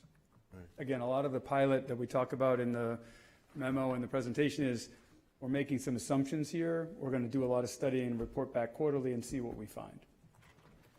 I'm just going to offer this up. As someone who's worked downtown for 30 years, I mean, I've worked downtown since I was 12, before I had a license, everything, before I had to worry about parking.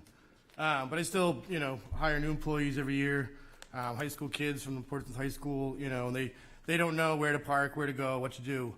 I'm not going to advise them to rely on this, because from my experience and my knowledge, they're not going to find a spot. It's not going to work. It's not going to be a reliable option for them on a day-to-day basis going to work.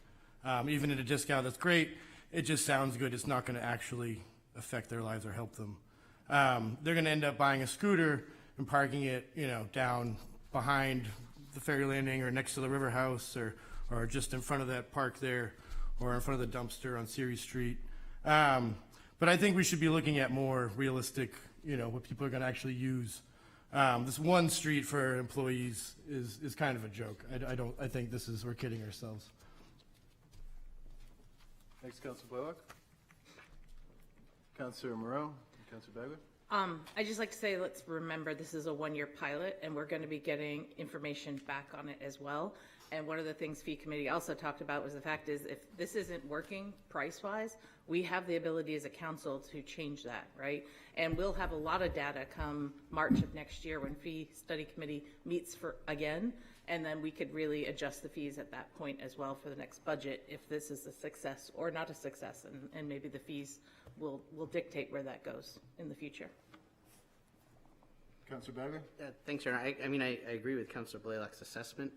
We're making a conscious decision to give residents a chance to park in front of their homes so that they don't have to compete with out-of-towners who are working downtown, while giving people that don't live here in town the opportunity to park in places like Parrot Avenue, which are not heavy residential. But it is there's pros and cons to any choice we make, and what we're saying is we want to incentivize our downtown workforce to use the downtown workforce program, which at 120 parking sessions a day is happening.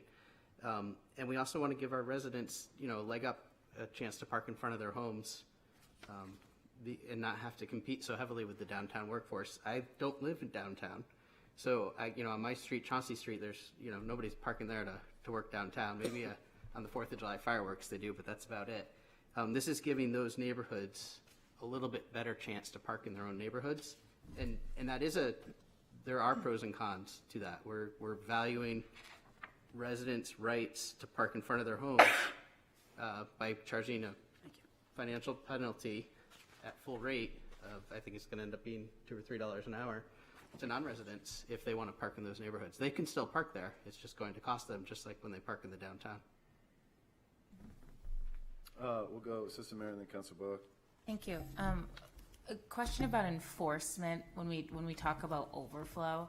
I know originally we had talked about South Mill Pond and the library and certain things, but are we concerned about, or how is enforcement as particularly pertains to the library?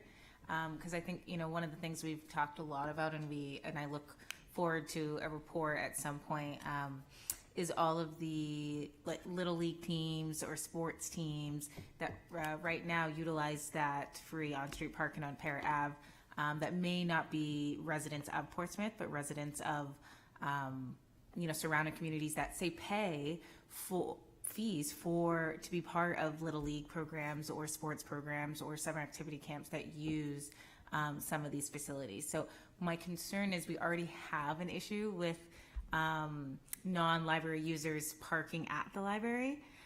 So how are we looking to enforce and address that? But also, on the other note of that, we do have residents of other communities who pay for library access.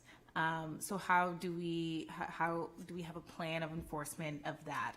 If someone from, say, Somersworth pays for an out-of-town library card, they're not a resident, can we anticipate that if we have enforcement at the library, they would be ticketed? Yeah, I don't think the enforcement at the library is changing from what we currently do, which is enforcing library-only parking. I think what we'll be looking at is where does this move cars, right? Because we know that with a limited supply, we talked about that 140% at the peak time, there's a lot of competition for spots here. And until we increase the supply, I think everything that we're doing is we're trying some things to alleviate one problem. It may create some other problems along the way. When it comes to the sports team, volunteers, other things, we may see that there may be more carpooling as a result, which then alleviates part of the problem, which is there's too many cars for not enough spots. I think that the enforcement will continue to observe what's happening and report back and look for the issues. We know what might happen, and the enforcement team is ready to look around and see, is it spilling over into another neighborhood? Do we see a bunch of people at the library? And we'll report back on that to say, where do we see maybe we have to? Originally, we had the lots in there. We took those out. Obviously, that'll put pressure on lots, so we have to really be mindful of the lots. And again, I think until the supply changes, we're going to change some behavior, and we'll look at that. We've reached out to some of the community partners. We'll certainly, anyone who wants to reach out to us, we'll talk about that. What may result is we may see, especially for the bigger events, more people carpooling in, which would be helpful for the overall problem in general. Okay, thank you. Councilor Bullock. Thank you, Your Honor. So that was, I addressed my opinions on the employee part of it. As far as the other part of the parking program, I mean, I remember the pilot we did originally, and that was, I think it was one car. It changed one car. It was like plus or, right? The difference in the study, it changed one car.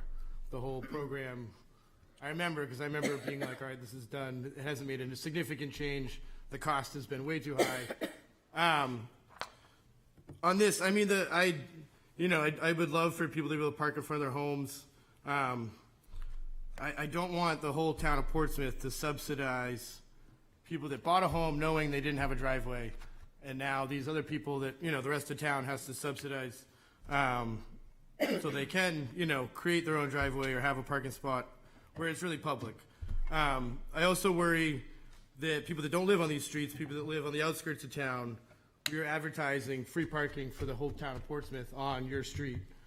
Just saying, I'm going to use it. Yeah, and I like I've said before, when we just draw lines in the sand, we're just moving a problem, shifting it over. I don't think we're solving anything. I worry about how much resources we've already used on this, how much time. I think we've spent a lot of city resources, a lot of staff time, and I think we've spent enough. I don't think. I think it's great. It'd be a great one-year experiment. I don't want to experiment with people's lives. I don't want to experiment with taxpayer money. I don't want to experiment with staff time. We've got a very tough budget we've looked at. Things are not getting easier for us. I think we should be focusing on things that are more important. Thanks, Councilor Blaylock. Councilor Bagley. I shared Councilor Blaylock's concerns with the pilot. I think, that was not a success, and it did cost money. I think important differences here is this is much more streamlined without having to have a whole permit thing. It's actually going to be revenue positive. At least we anticipate. We won't know 100% for sure until we run the pilot. And I think it's important to spend council time on this for two reasons.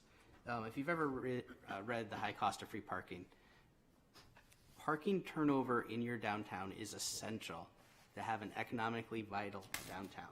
And we have one of the best downtowns in the country with some of the most vitality. And a lot of that is credit to our parking department and the time and thought and energy that's gone into the parking program that we have. It's incredibly unpopular to charge people for parking, but it's essential to do to have economic vitality. The other thing, we're one of the few communities in the world that actually generates a kind of call it a profit from our parking benefit district that helps offset taxes, I think over $500 per year for the median home. So not only are we doing something that's essential as a civic place to do, which is creating turnover in our high demand spots downtown, which is essential for retail and restaurants, but we're also adding revenue and services to our residents. I don't think it's a waste of time to investigate this. I'm hopeful, and it does look like it might be a success. It may not be, but I wouldn't say that this is, I think it's time well spent.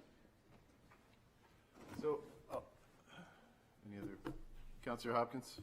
I think too, as we talk about what success of the program would look like, to me, success of a pilot program is gathering data.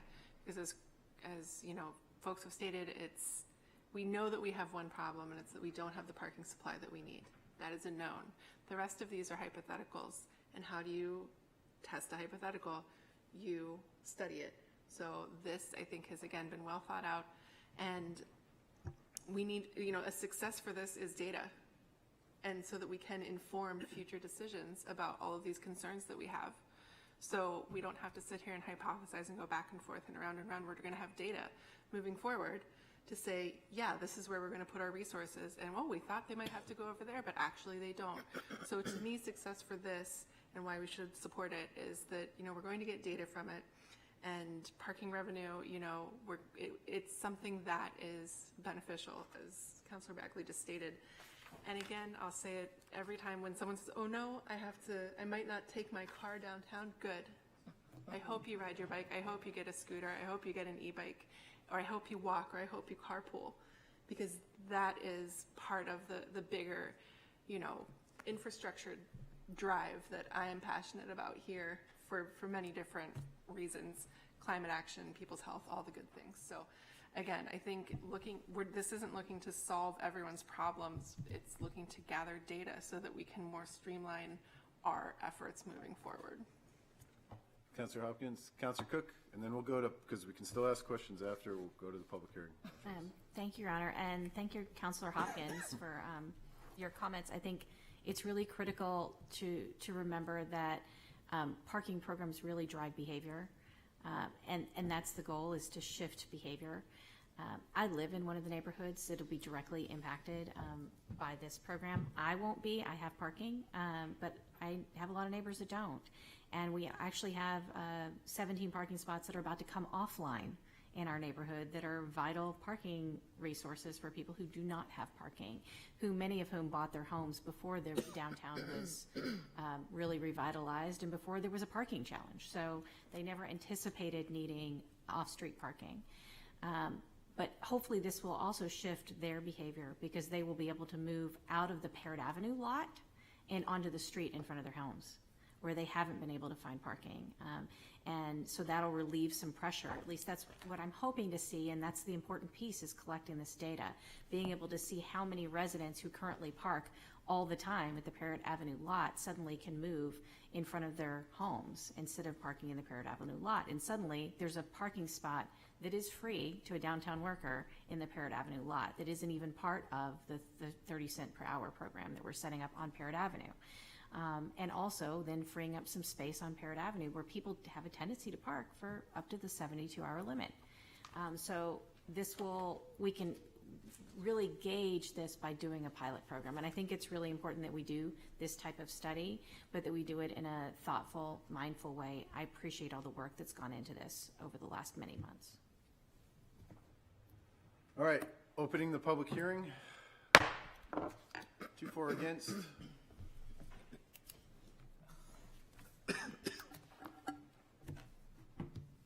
Good evening, Council. Tyler Garza, 62 McKinley.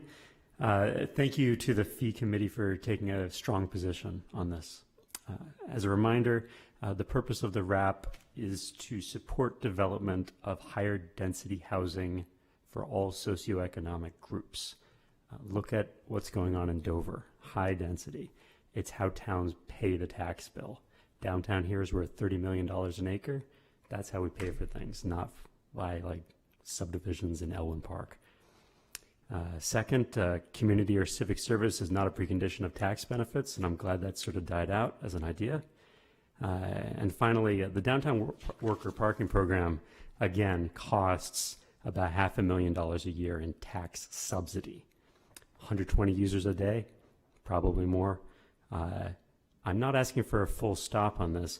I'm asking that the RAP stop being co-opted to expand the program by a possible 90 spots. The downtown worker parking program should at least cost more than a bus ticket. Thank you. Thank you, Tyler. Any other speakers, 2 for, against, either here or on Zoom? Seeing no one rise. Closing the public hearing. Any other additional council questions or deliberations?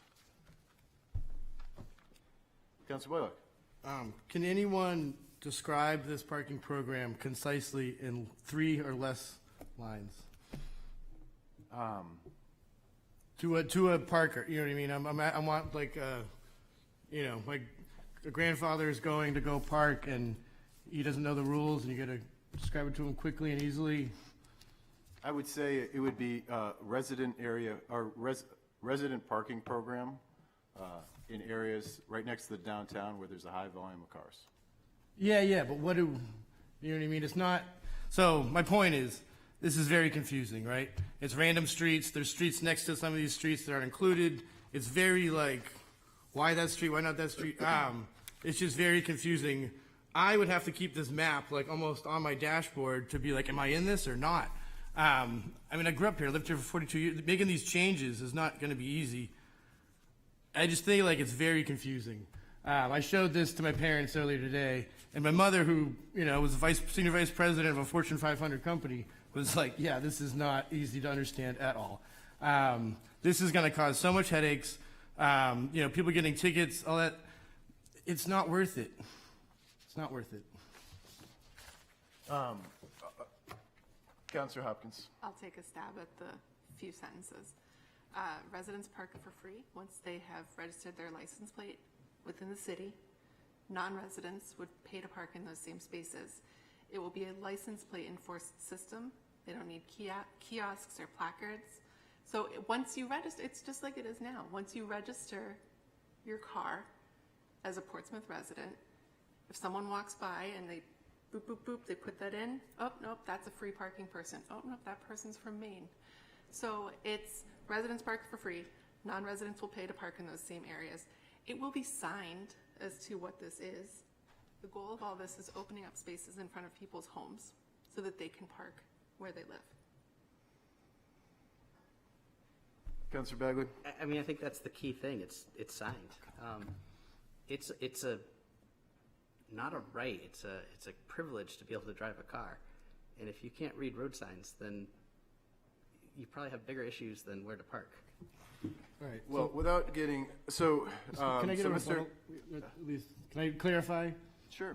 All right, so say a grandfather goes to park on Gate Street, he doesn't have a cell phone, how does he doesn't live there, how does he pay? Like I said, it's a How privilege does to he drive pay? a car. How does he pay? He can read the sign, but he doesn't, right? Then he can't park there. I'm making a point. Does he live in town? No. No. Then he can't park there if he doesn't have a way to pay. You can't drive your car if you don't. So you I'm can't saying, put gas in it. so the person's gonna end up parking there. They're gonna be like, I don't know how to pay. I can't pay. I don't have a cell phone. You know, then they're gonna end up getting a ticket, and then we're gonna be, they're gonna be challenging the ticket. Now we're down there. Now we've got at least 2 staff members I involved. think there is a couple, I mean, I think that's a good point in terms of not having a cell phone. I wish more people didn't have cell phones. I wish I didn't have a cell phone. And I think like being able to, actually pay for parking, I wish that it wasn't dependent on cell phones, but a lot of society is. I think that, I don't think that this operates in a vacuum though. I think some of the reason why we're experimenting with this is we've seen a number of projects. I think the Treadwell Mansion was one that was going to be micro units. It was going to have a lot of units, and then it became an office, and then it became a hotel. Part of that was because neighbors kind of pushed back and saying, hey, there's not enough parking that's associated with it. It's all going to kind of flood out into our streets, and we don't want this because it means more cars. And so if we're going to have more people live and work in the downtown, I think we're going to have to figure out, I don't think people, for the most part, a number of people dislike buildings. I don't think anybody has a problem with the people. It's the cars that they bring into the downtown. And we got to figure out some way to be able to restrict that on some level. The Foundry Garage is doing gangbusters with the Worker Parker program.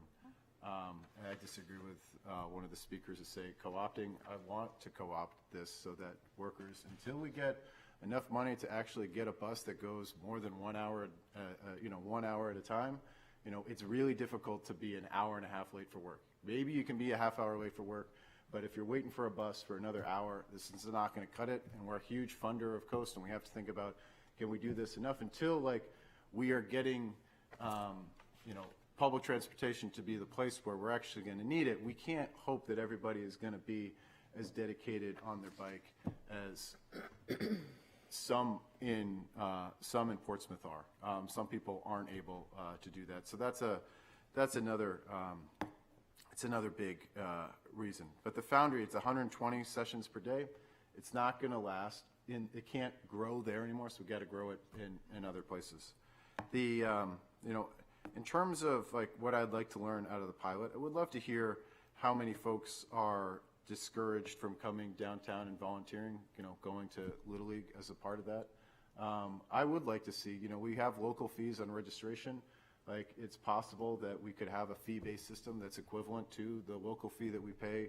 I think it's, it graduates down like the state does, so that we are actually, people are buying into the system and they have the eligibility to buy into the system if they want. That's a second learning. Do I think that is this going to be it? I think we will see it expand just to the outside of wherever these lines are. That is my general gut. And I would like to not, to Councilor Bowick's point, do lines in the sand. I would like to be able to say, hey, we're going to have this for the city of Portsmouth. Wherever you are in the city of Portsmouth, you have this kind of resident parking, so we don't have these lines in the sand. I don't think anybody in the city of Portsmouth is going to want us to do that, though, unless this is somewhat effective and people are like, hey, I think that's the hard part about how do we get to that later point. So, I'd like to see this move forward only because I want to see if everything that I expect on the negative is going to go through and happen, yes, but also what are the positives that we can take about this and learn for the next iteration of this. Because parking is, I would love it. It's my least favorite thing to talk about in the history of a lot of, not favorite things, and I would love it to not be the issue that we face. And one day, maybe it's not, but that day is not on my horizon right now. And so this is a way to get more growth in the downtown of people being able to live there next to each other without actually having the challenges of all the cars. It's a chance to increase where workers can park for a limited amount of money while we don't have bus transportation. You know, would I like to see other things included in it? Absolutely. Perfect's the enemy of the good, and I'll be supporting this to third reading. All right. Any other council questions or deliberations? I move to pass second reading and hold third and final reading of the June 8th, 2026 City Council meeting. Second? All in favor? Aye. Any opposed? Opposed. All right. First reading regarding ordinance amendment to Chapter 5, Fire Department and Prevention Regulations, Article 9, adopted fire codes. Your Honor, I move to pass first reading of the amendment to Chapter 5, Fire Department and Prevention Regulations, Article 9, adopted fire codes, and schedule a public hearing and second reading at the June 8th, 2026 City Council meeting. Second. Any discussion? We'll have the presentation on June 8th. All in favor? Aye. Any opposed? Next up, city manager's items which require action. Thank you, Your Honor. The first item. Oh, wait, do we want a break? We've been going since 5:30.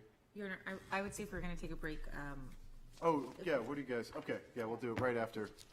All right. Happy to take my items out of order and start with item 11E, which would be the South Meeting House release revisions. You will recall that back last November, the City Council considered the lease with the Schleier Foundation and Portsmouth Music and Arts Center, and you voted to approve it, and we are back with some additional material amendments prior to final execution. And two modifications that are key to the conversation tonight are these. First is how the Community Development Block Grant, or CDBG funds, that have been put into the project will be addressed moving forward, and two, which party will carry the property insurance for the historic structure. So in understanding best how to utilize and how to program the building, the tenant has, and the tenant is PMAC, the tenant has concluded that the condition to maintain the CDBG funded improvements which built a public restroom would not be compatible with the proposed enrichment programming, and as such requests that the city accept the repayment in the amount of what was initially used to fund the project in the amount of $70,634.90 back to the CDBG program that the city manages to release the South Meeting House property from those restrictions. The amendments also revise insurance responsibilities, and at the foundation, at the Schleier Foundation's request, and with consultation with our legal department, Primex has agreed to continue insuring the South Meeting House on behalf of the city, so the tenant does not have to carry the building property coverage. They will cover and insure their own personal property, equipment, and other items on site. So legal, public works, and planning and sustainability have all worked to make these changes. Here tonight, we have legal counsel and David Schleier from the Schleier Foundation here. Excellent. Councilor Cook. Thank you, Your Honor.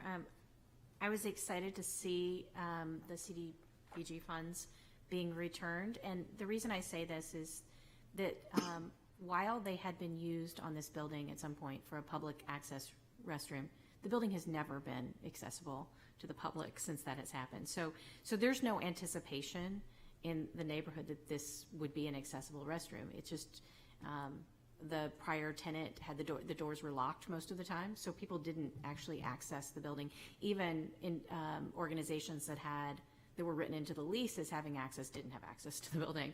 So I think it's important to note that this is not a space that had been used. And with those funds being returned to the city, I don't know if everyone noticed, we have a reduction in CDBG funds from the federal government this year just because of reduction in funds across the board. This could help give us the cushion that we need to address some of our social service programming that we need. Councilor Cook. Councilor Bagley.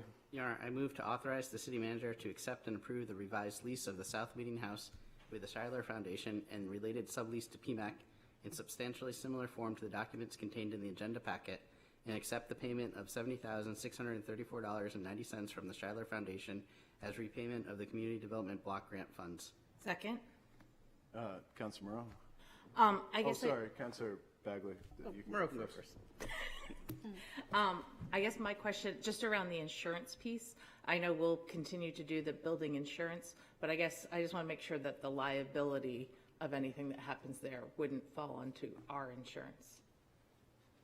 think Attorney McCourt has been negotiating this lease for many years now. I can answer that question.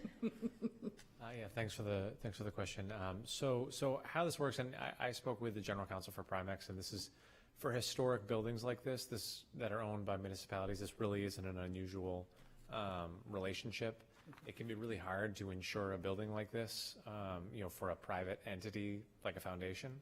So it makes sense to keep it under the Primex umbrella, and that's just to insure the building itself. Liability insurance is still in the form that was originally presented to the council back in November. Great, thank you. Councilor Bagman. Thanks, Your Honor. And I just want to, this is very exciting. I think Councilor Denton got the vote, or former Councilor Denton got the ball rolling on finding something to do with this building, which is why it's a significant historical building. It's a beautiful building. It's a little bit of an albatross for the city because we didn't have a good use for it, and it's incredibly expensive to maintain. And it was direct abutters, neighbors who reached out to the council. Councilor Cook and I, we met with them for lunch, and it kind of got the ball rolling. I think PMAC may have come up early, and then having the Schuyler Foundation step in the way they have, especially with the work that they've done at Cary Cottage. This is one of those things where, it really seems like it is just really ideal. And it doesn't often happen in government that things work out this well, but from my perspective, this is about as good as it gets. Would agree. So it seemed like the bathroom before was just kind of like a bureaucratic bathroom to apply for or to receive the CBG funds. So that we're getting the money back for that, fantastic. That we get to put that to good use, and CBDG funds can go towards rehabbing, buildings. We put them to use in terms of Operation Blessing, providing the heating and cooling for their warming shelter or the conduit. So really excited about this, and to kind of remove some of the bureaucratic red tape around this, so PMAC can continue its mission, the Schuyler Foundation can continue its mission. We want to thank them both for doing that and for coming to the council with this solution to be able to do this is truly a win-win. So thank you very much. All in favor? Aye. Any opposed? All right, we're going to take a 10-minute recess.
city manager's items, which still require action, back at 11A. Thank you, Your Honor. We have 3 remaining. First is a request for a work session to discuss the Mechanic Street Pump Station Replacement Project. The city staff have been progressing with preliminary design efforts, and we've gotten to the point where we need community engagement, and we'd like to show you what we've got. So we would like to request a work session at 6 p.m. on June 22nd prior to the council meeting. Your Honor, I move to schedule a work session on the Mechanic Street Pump Station Replacement Project on June 22nd, 2026 at 6 p.m. Second. Will this have, I'm just trying to think of when this hits the CIP that will have been adopted. Should we, like, I guess, is there anything that is going to be pertinent to this discussion that we will want as a part of the budget? Nope, I'm getting the no sign. Nope, we've got Okay. enough money to get through design. Eric's still coming up, though, so. He can't help himself. He really just, Oh, he was on MUR. Here. He was on WMUR. I did see so- that. Councilors, Mayor, so none of the discussions we'll have will affect the budget. All this was funded from previous fiscal cycles, and actually all the design phase activities are funded through our SRF, so. Excellent. Thank you, Eric. All in favor? Aye. Any opposed? Thank you. Item B is request for renewal of a license agreement with New Hampshire DOT at the International Drive Water Tank at Pease. We entered into an original license agreement back in 2011, and that expired back in September of 2021, which then led to an amendment back in February, preceding the expiration, February 21, and there have been, we are at the end of the 5-year renewal provision for that license agreement. And New Hampshire DOT has requested a 5-year renewal term, which will run from July 1st, 2026 through June 30th, 2031. The payment to the city for the use of the tower by New Hampshire DOT remains the same under the terms of the renewal, and as of June 30th of this year, the monthly payment is $324.73, and annual, subject to the annual escalator increase of 2%.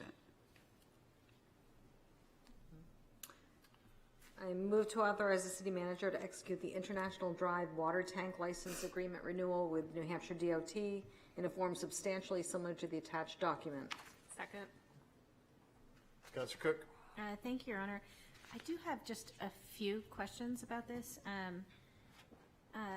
First, the increase is only like 2% a year, which seems to come in below inflationary numbers.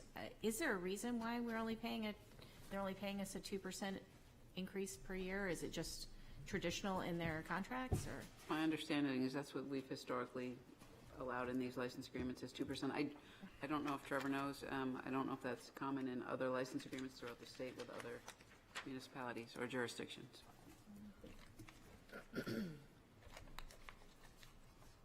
Yeah, thank you, Councilor. So that is in the DOT's standard license form. It's the kind of the license that the City Council had adopted 5 years ago. Honestly, we didn't really think that hard about it. But if it was the will of the council to go back and try to negotiate a higher rate, we could certainly do that.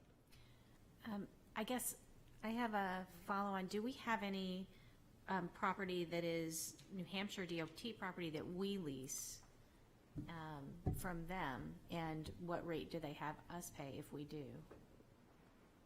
Do we know of any? I can't think of any DOT I property. can certainly research and circle back. I can't think of any that I've done anyway. Okay, all right. So I'll just say that the reason that I'm asking these questions is because I looked at the highway funds, and they keep reducing how much they're going to give to projects in Portsmouth that are really critical projects, like the Lafayette Road project, the Rotary project. And those projects keep getting pushed out for us from the state. And I'm looking at this and saying, well, they're only paying us a 2% accelerator on using our space. And it seems like we're getting the bad end of a deal from the state repeatedly on highway funds. And I just want to make sure that the state understands that our resources are not free to them, especially when they're pushing out projects that we need. Hey, Councilor Cook. Councilor Moreau? I just had a question. I mean, is there any cost to the city for them using this space? And if so, does that amount cover any costs that we have? That would be my only concern. I just would not want it to cost us any money. Does anyone know?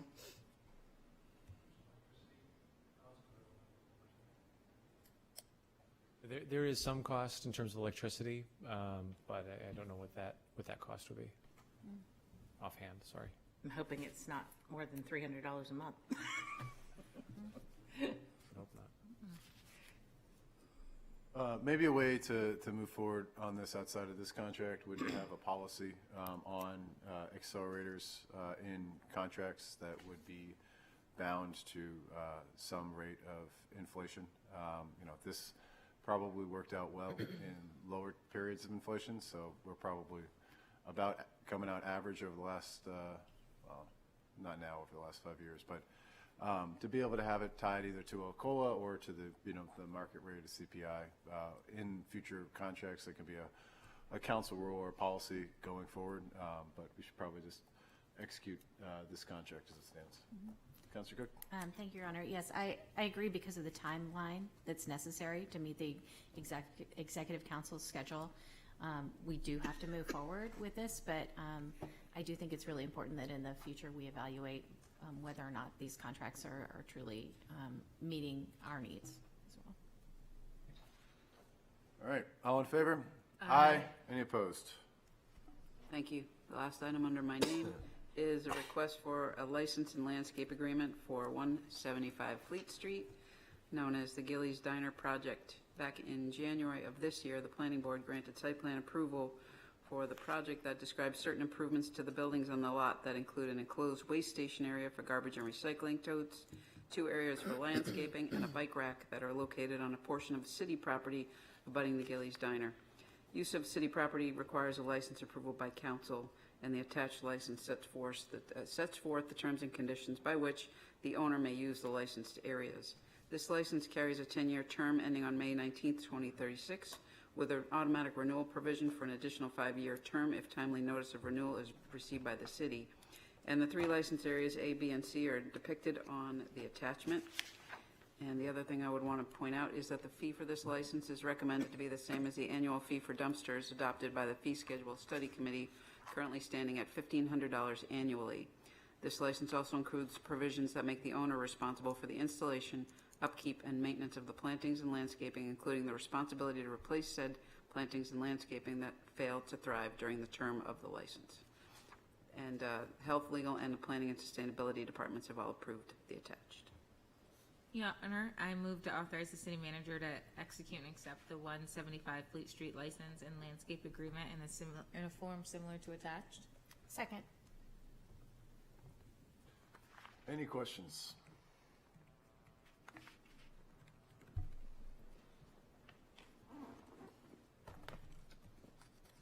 All in favor?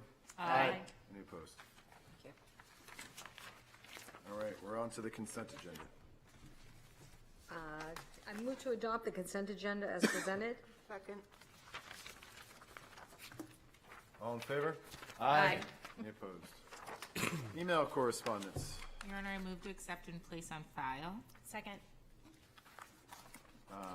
All in favor? Aye. Any opposed? Would you please, we're on to the council. I'd like you to consider the appointments of Deirdre D. Forte to the Cemetery Committee, Michael Griffin to the Cemetery Committee, Sue Coladora to the Cemetery Committee, Talia Sperduto to the Conservation Committee, Barbara McMillan to the Conservation Committee, Matt Dido to the Arts and Cultural Commission, and Marta Horgan to the Sustainability Committee at the next council meeting. And I would like the votes of Tyler Garzo and Ryan Harper to the Bicycle and Pedestrian Blue Ribbon Committee, Ken Hale to the citywide, or Ken Hale and Christian Burling to the Citywide Neighborhood Committee. Your Honor, I move to appoint the following as presented. Second. Any discussion? All in favor? Aye. Any opposed? Thank you for your service. Look forward to the work that will go into all of those committees. City Council members, Tabor, Bagley, and Moreau. We already did that. Already did it. Oh, that's right. Yeah, pulled that up. You know what? All right. Approvals of grants and donations. We have the acceptance of the Community Development Block Grant Funds in the amount of $499,576. I move to accept and expand a community development block grant in the amount of $499,576 from the U.S. Department of Housing and Urban Development. I second that. All in favor? Aye. Any opposed? Next, the acceptance of Senior Activity Center Luncheon Fund donation in the amount of $500. I move to accept and approve the donation as presented. Second? All in favor? Aye. Any opposed? City Manager's informational items. Two quick ones, Your Honor. The first would be an update on our ever successful Household Hazardous Waste Day held back on May 9th.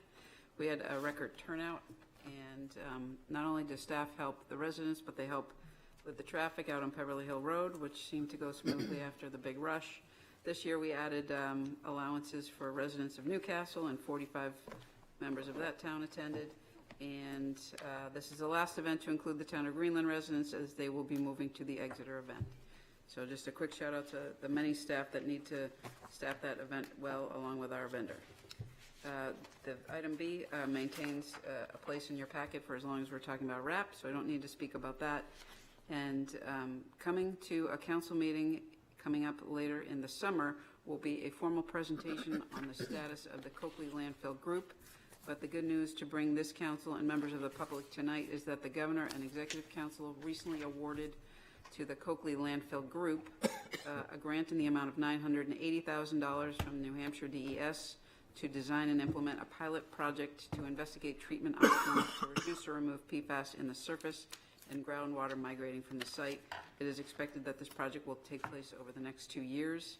And as mentioned, both legal and planning and sustainability will prepare a presentation, because we have not had a public presentation on the Coakley status in over 7 or 8 years, as I understand it. So we'll be bringing that to you shortly. Thank you. Anything under miscellaneous? Councilor Bagley. Just a housekeeping thing, because maybe my memory is failing me. When we accept donations, do we not say the name of the person donating? Wasn't listed on the packet. I believe that we have in the past. So we could, if we know who that, is it in the packet? Yes, it was resident Karen Parnes. Karen Barnes. Parnes with a P. Karen Parnes, thank you for your donation to the Senior Activity Center Luncheon Fund. It is appreciated, and we will do better next time to have it on the packet, so I read it. Councilor Cook. One more reminder about the Ona Judge mural unveiling on Saturday, 2:00 p.m. at the Black History Trail site. Excellent. And then, I don't know if it's something that we can do as a city, and in terms of organizing information, like, all the information is on, we put out a lot of information, so I don't know like what, we could do, but if there are ways that we could partner with the Chamber on the 250th to organize events, that's certainly something that I think that a lot of people will be asking about, and I'm looking at Marty as he's looking at Stephanie, and those would be the folks that would probably get it. I know that there's a lot of information, and then we run the risk of not including, things that are a part of that, so if we could figure out a way that if there's an FAQ on city website, Councilor Moreau? I'm just thinking one of the things that we did through like the Portsmouth 400 is if people had events that they wanted, they could actually submit those to the city to the organization, and we put them on the calendar if they met certain criteria. So maybe if people, Sure, I we guess could we put need something some out. criteria, not like Some criteria. use a BBQ at Right. There should be some sort of criteria, but Yeah. yeah, I mean, you could Yeah. put something together that if people wanted to be on the city calendar for their events, they could submit that information. If they meet whatever parameters, then they would get to do that. Excellent. I will now, no more miscellaneous. I'd wait a motion to adjourn. So moved. Second. All in favor? Aye. Good night, Portsmouth.